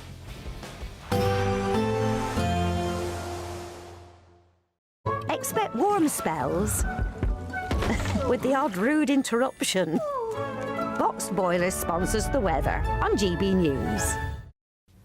Morning, sunny and pretty hot for most places across the south today. Further north, again, quite a bit of cloud, some rain across northern Scotland this morning. It'll slowly be easing down, and the warmth is going to become more widespread over the next few days. But certainly today, quite a contrast, hot and sunny across the south. Further north you go, the thicker the cloud. Quite a wet start for parts of Northern Ireland and western Scotland. The rain on and off across the Highlands and the Western Isles for most of the day. But elsewhere, I think we'll see the rain petering out, turning a bit brighter over northern England and southern Scotland.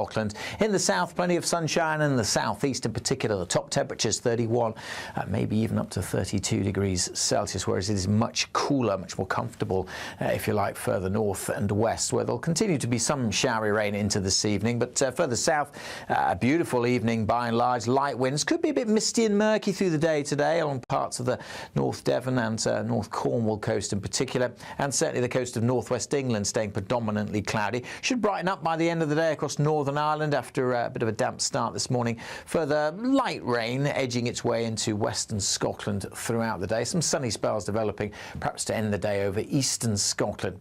As we go through the evening and overnight, not a great deal of change. Most places staying dry, long clear spells, but the warm air is in place, so temperatures are going to struggle to drop too far away. We're likely to stay in the mid or even high teens across urban areas in the south, so pretty warm and comfortable night. Not quite as humid this hot spell this week as it was a couple of weeks ago, but nevertheless temperatures will soon rise again tomorrow with lots of sunshine. If anything, a warmer day over northern England, Northern Ireland and eastern Scotland, drier day in western Scotland. The odd shower still possible, staying quite cloudy here, but elsewhere plenty of sunshine and temperatures, as I say, starting to rise. Again, the peak of the temperatures across the south, where we'll be widely into the low 30s again. Expect warm spells with the odd rude interruption. Box Boiler sponsors the weather on GB News.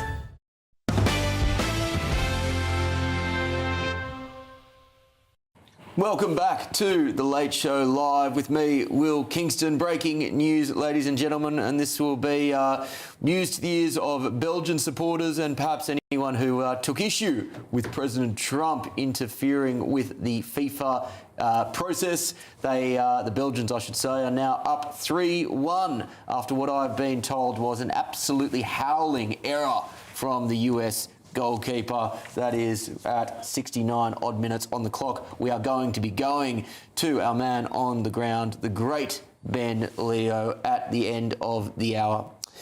Well, The Atlantic magazine in the United States has republished an article by Vice President J.D. Vance that he wrote 10 years ago.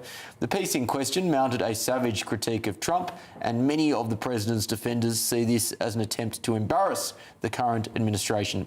In an editor's note, the magazine remarked that it was republishing the essay on the occasion of its 10th anniversary so that our readers can judge for themselves how well his assessment has stood the test of time.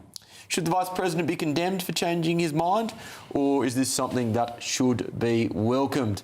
With me now is US political commentator John Lebatilia. John, great to see you. Look, we've known for some time that Vice President J.D. Vance has, let's say his opinion has evolved over time when it comes to the president. I think this, frankly, is a bit of undergraduate journalism from The Atlantic. It feels like that J.D. Vance has done an extraordinarily good job in maintaining the loyalty of President Trump during his time as vice president. Well, yeah, but what we've seen with Vance is so typical of many Republicans in the era of Trump, is that when he wrote that piece, he wasn't running for any office. He really trashed Trump, called him America's Hitler, and that it was cultural heroin to be in favor of Trump. And then he decided to run for U.S. Senate in his home state of Ohio. And what he discovered was primary voters, the Republican voters who vote in primaries, really love Trump. They're totally locked in on Trump. Nothing that is said breaks them away from Trump. So if he wanted to win that nomination, which he obviously did, and he ultimately did win it, he would have to change his positions on Trump, which he did 180 degrees. And I agree with you that as vice president, he's been completely loyal to Trump. No leaking against Trump from the vice president's office, which often happens in our administrations. He has been a good soldier to Trump. And a lot of Republicans up on the Hill, they don't like Trump. I don't think Vance probably likes him. But, you know, you have to get along with him. He's the boss. You work with him. And I think when it's all said and done and Trump is gone, it'll all come out about how much these guys had to hold their tongue and support Trump. But for now, he is totally supporting him. Feels to me, looking from afar, that if you think of the two main contenders for the next leader of the next leader of the Republican Party, the winner of that primary contest, Marco Rubio and JD Vance. JD Vance's momentum has perhaps plateaued a bit. Rubio perhaps is progressing forward. How do you see those two as they try and jockey for position to be the Republican to get the Republican nomination for the next presidential election? Yeah, well, in our system, especially in the Republican Party, the sitting vice president has a big leg up. Our party in the past has sort of always gone with the next guy in line. I don't think they love Vance very much. I think that he's been on the wrong side of a lot of people, but he would be the leading guy among the MAGA group at the moment. There are others, though, like Ted Cruz, who want to run. And I don't think it's and I don't know that Rubio is going to run. I think we don't know any of this. And it's the idea that Donald Trump can just crown one of them and that guy will be the next nominee. I don't buy it. That's not the way it works. They're going to have to go out, run in the primaries, and win. Now, usually the sitting vice president ought to be able to win that nomination. So he would be the favorite today. That's interesting you say that. Do you think that a Republican candidate could win that nomination if they did not have the express support of Donald Trump? No. I think as of today, that would be very difficult. I think we've seen in all these races, Senate, House, governors, Trump endorses people, and they almost always win the Republican primary. And that I would think that would apply in 2028 in the presidential race. Now, that is, almost 2 years away. Primaries begin late January of 2028. You know, I mean, it's possible things will change between now and then. But the odds are Republican voters will still like Trump enough to give a lot of weight to his endorsement. John, great to chat to you as always. Thanks for your time. Okay, thank you. Let's go to the panel. Let's go to DC first. Eric, I'll go to you. As I said, I think this is a gimmick from The Atlantic, but it does raise the obvious truth that JD Vance has evolved his opinion on Trump. I think he's done, as I said, very well to maintain the loyalty of Trump. Most people who work with Trump for an extended period of time tend to fall out with him. How do you, what are your reflections on what The Atlantic have done? And I suppose JD Vance's position as he tries to consolidate his attempts for the next Republican nomination? I actually think if this was an attempt to try to create friction or drama within the White House, palace intrigue, I think it just fell woefully short. One thing about President Donald Trump, it was Doris Kearns Goodwin who wrote the book Team of Rivals, who talked about Abraham Lincoln and how he brought all of his competitors when he ran for president into his cabinet and basically became this unified force. And I think that's something that Donald Trump doesn't get enough credit for. Yes, Donald Trump will fall out with everyone around him, but one thing we have seen over and over from this president is his willingness and his ability to actually let bygones be bygones and get the people that he thinks are the right people for the job. And we have seen him do that with people, not only with J.D. Vance, but with Marco Rubio, who I think he will personally tap as his successor, Nikki Haley, and so many others. And I think that has been something about this president that we have seen since he won back in 2016 that just doesn't get enough attention or, frankly, enough credit. Simon, your thoughts? You know, when I was young, the Democrats were normal and everybody read the New York Times. That's not the case anymore. Nobody reads The Atlantic. I mean, I hate to say it, but the people who vote for Trump and Vance, and even people like me who read the news all the time, don't read that article. And anyone who cares has already read it. So yeah, I agree with Eric. I don't think it's going to change anyone's mind. You get to change your mind in politics. If you change it more than once, then you're suspect. But if you change it once about a person or an issue, I respect that. I've changed my mind on a lot of things over almost 60 years. So I think the president and Vance have made their peace, and yeah, this is just dredging up old skeletons. Eric said that he believes, and again, I understand that this is still some time away, but you can bet your bottom dollar that these men are thinking intensively about how they position themselves for that Republican primary process. He said that, or Eric said that he believes that Marco Rubio will be tapped as Trump's successor. Do you agree with him? I honestly, I don't like to even speculate 2 years out. I actually like both of these men as intellectuals, as politicians. I agree with not all, but most of what they're trying to accomplish. I like the fact that they can work together, especially for Trump, who can't be the easiest boss to have. So as far as I'm concerned, it's a win either way, and I just would really hope they wouldn't start taking shots at each other before they have to. Let's go back to London. Candice, I'll go to you. How have your thoughts evolved on Donald Trump since you saw him go down that elevator in 2016? Well, when he first emerged and he started talking about, for instance, the whole idea that immigration was a big issue and that actually ordinary Americans were very concerned about it, I thought, oh my goodness, he's going to do phenomenally well. He's going to win. He's going to become the president. And loads of people thought it wouldn't happen, but he captured something.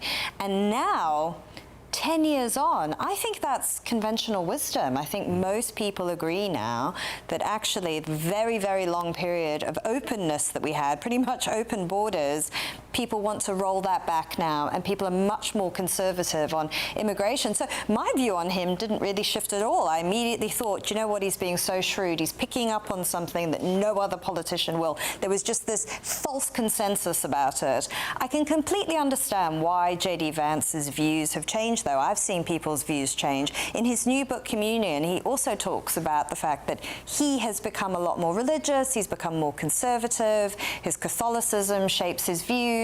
I mean, he's like a lot of millennials. We sort of grew up in that very liberal culture, and there weren't really many other political influences around, and so people have become more conservative as they've gotten older.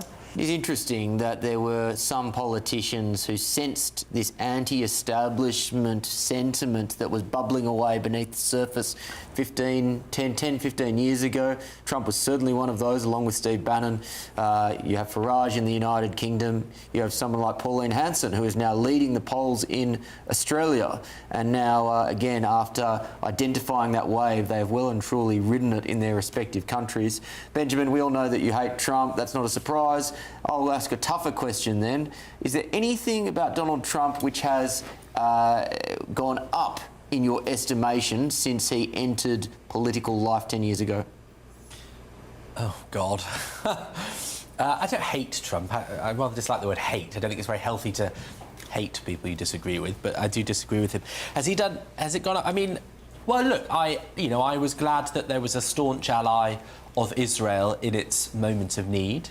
That I respected him for. He's arguably been the best friend of Israel of any American president in modern times. Well, maybe not the last week or two. He seems rather annoyed with them. So, but the thing is, I don't quite accept what Eric said about how he lets bygones be bygones, because actually what he does is he crushes opponents until they bend to his will, and that's what happened with J.D. Vance. It's a pretty extraordinary thing to say that he thought Trump was akin to Hitler and then be on his ticket. And I'm not convinced... He didn't quite say that from memory. He said he may be akin to Hitler, or words to that effect, or he may not be. Again, words to that effect. I believe it was framing it as a dichotomy, not as a, I believe this to be the case.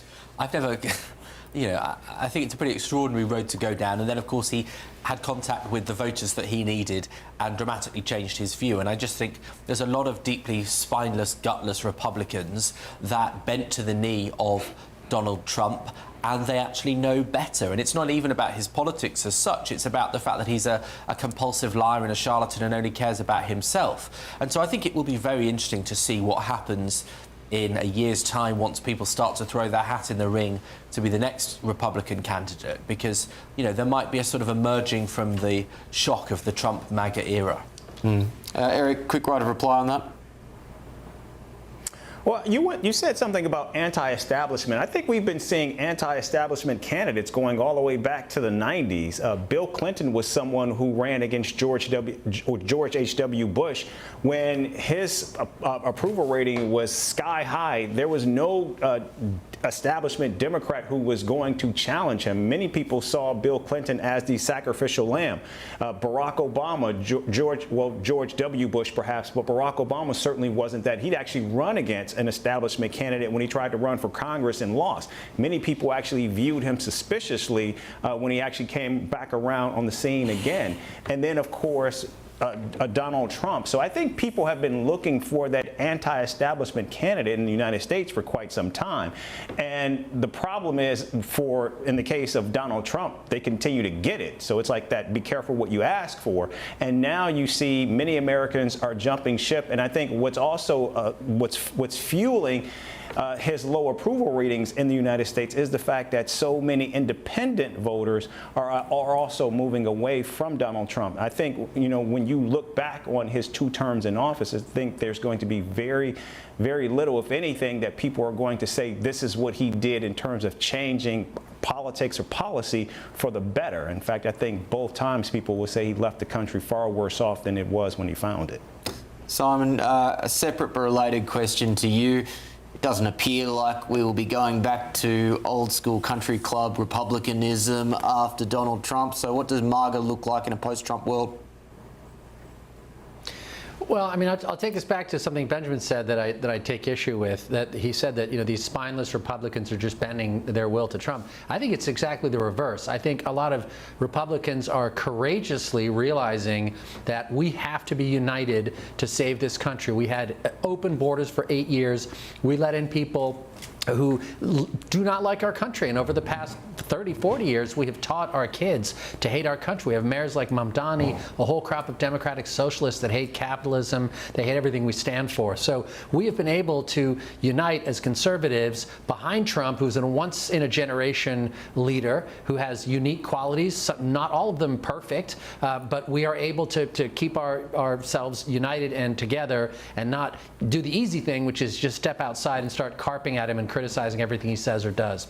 We will, of course, be covering this in the weeks, months, years ahead. But that's all for now, because I do want to go back to the latest news on the United States against Belgium. That match has been mired in so much controversy, as we've been discussing throughout the evening and now the morning. When we last visited events, Belgium were leading the World Cup host 2-1 at half-time. We can get an update on what's happening in the second half. It is not good news if you are a US fan after what can only be described as a calamitous mistake from goalkeeper Matthew Fries. Belgium are into a 3-1 lead as we approach the 90-minute mark. I'll go live now to GB News chief US correspondent Ben Leo. He's in Mexico City. Ben, just how bad was that shocker from the goalkeeper? Oh, what a howler. Probably the worst goalkeeping gaffe of this tournament so far. And I think the keeper used to be a Fulham player back in the day. Just watching Belgium on the attack now, there's around 5 minutes of normal time left. Probably going to get another, I don't know, anywhere between 5 and 7 minutes of extra time as well. Injury time, sorry. And yeah, Belgium still 3-1 ahead. The USA been trying to come back into this game. Really, they've been lackluster for the duration of it, devoid of ideas and intensity. Aside, I guess, from the last 5 minutes, they've tried to turn the screw, but Belgium really just too good. They're just yeah, they're just a notch above, really, in terms of performance, teamwork, skill level of players. And it looks like, Will, that after all the controversy, Balogun, the red card being suspended for a year, him being allowed to play today, the conversation, the debate, the outrage about the call between President Trump and the FIFA President Gianni Infantino, none of that matters anymore because actually Balogun hasn't really played that well anyway. The whole United States team hasn't played that well. It's been uncharacteristic for them compared to how they've been playing thus far in the World Cup. They've been pretty solid. That's why they're in the last 32. Sorry, the last 16 this matches. But yeah, it looks like they're going out their own World Cup. They follow Mexico, their fellow co-host, the World Cup co-host, who were dumped out by England last night in emphatic fashion, and Canada, the third co-host, who were eliminated by Morocco some days ago. There's about 3 minutes of normal time left. It's actually Belgium who are on the attack wave after wave. They look like going up another goal. So as it currently stands, Belgium 3, United States of America 1, and the US are currently about to be eliminated from their own competition.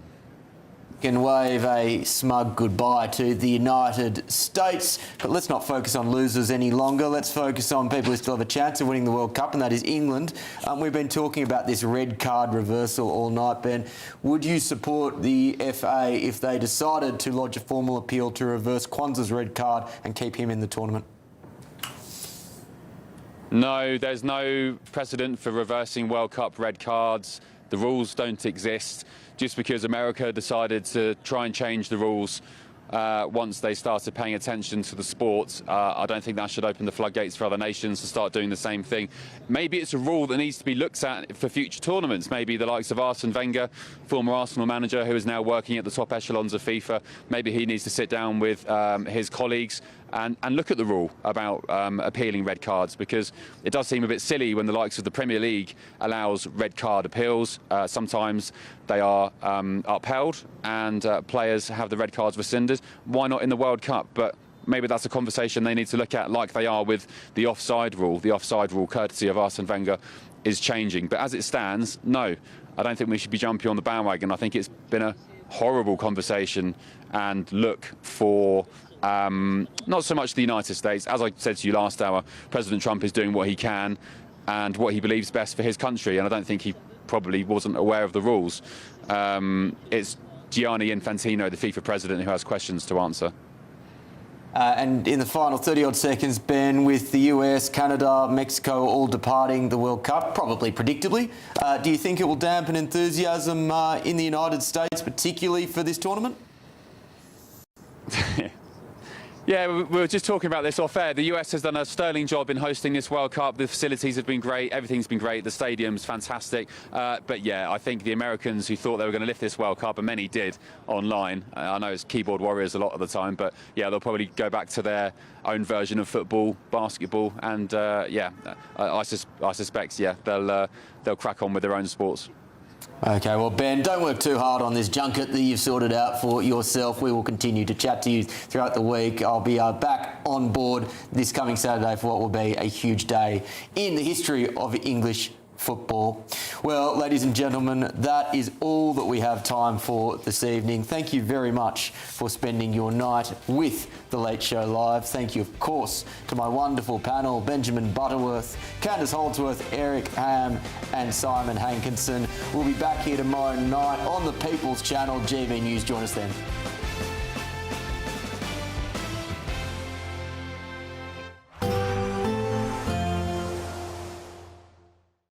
Today, clouds overhead, total zen within. Boxed Solar sponsors the weather on GB News.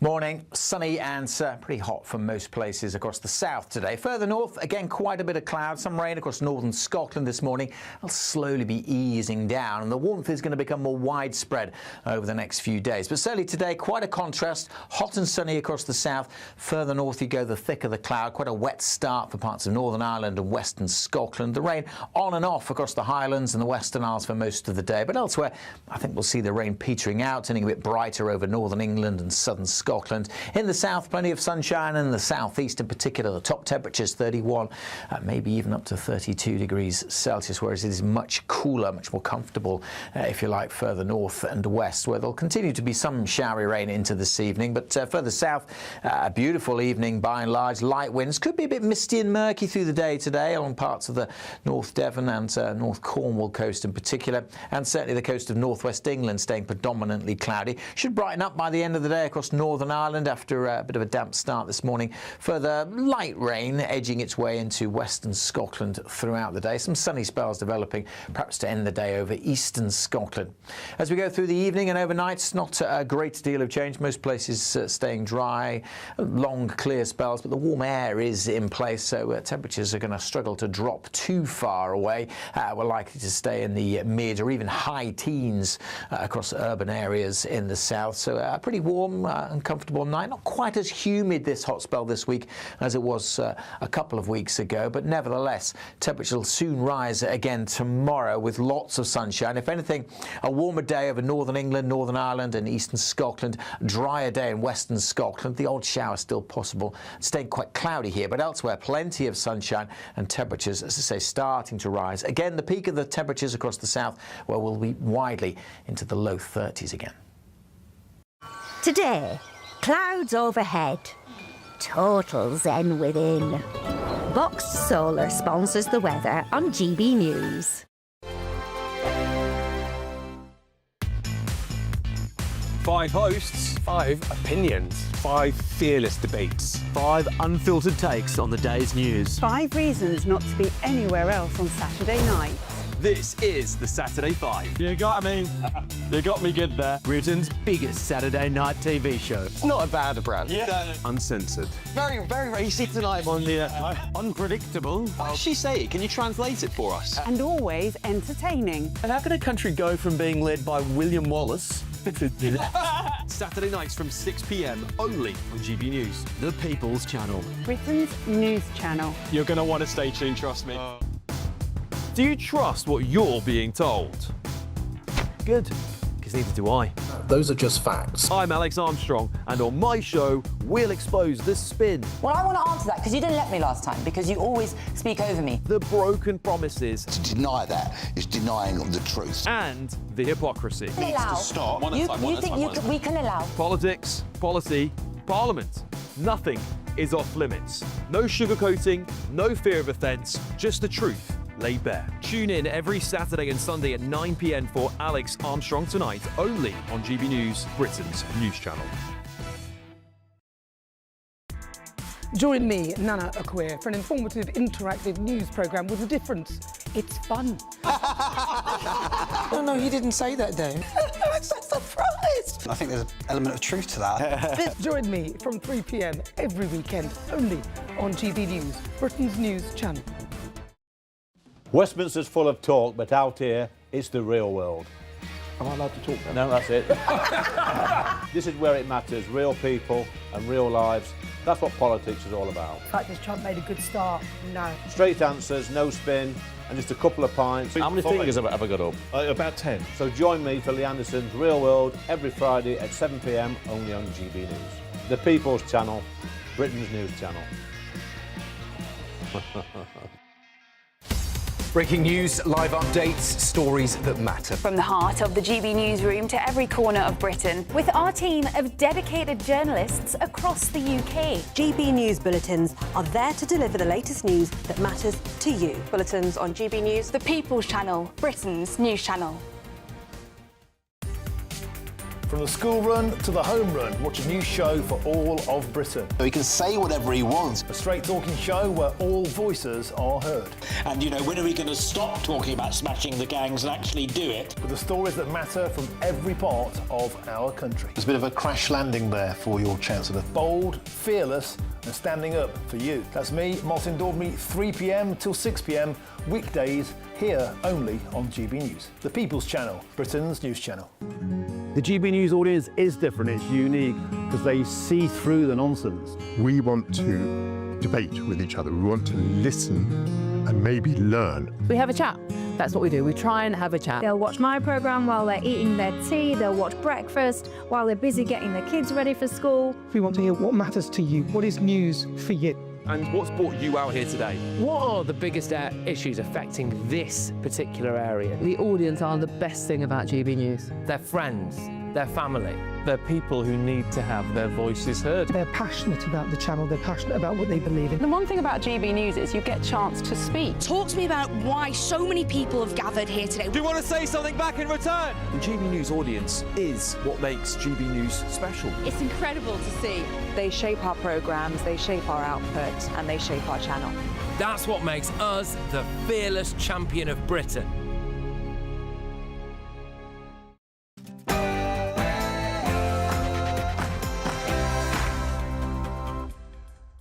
Good evening, it's 9 o'clock. I'm Alex Armstrong covering for Patrick Christys tonight.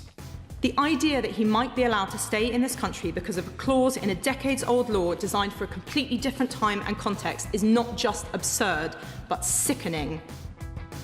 Well, Pakistan is refusing to accept back their prolific child rapist and rape gang leader. Plus, absolutely need to strengthen regulation in the social media space, especially when it comes to election time. That's right, Labour wants to silence you by tightening social media rules during election periods. Also tonight, this is absolutely vital for our defence and intelligence, and therefore for the safety and security of the British people. Can you believe this? It looks like Andy Burnham will push ahead with the Prime Minister's hated Chagos deal. Is he just continuity Starmer? And no room at the inn, supposedly, because Prince Harry has touched down in London tonight, but he's got nowhere to stay after Buckingham Palace says he accepted their offer too late. Plus, and, you know, unfortunately, Keir is not Winston Churchill. Are we set for another showdown, a final humiliation for Keir Starmer, because rumours are swirling that President Trump is going to confront the Prime Minister over defence spending at the NATO summit this week. And on my panel tonight, broadcaster, journalist, legend Carol Malone, broadcaster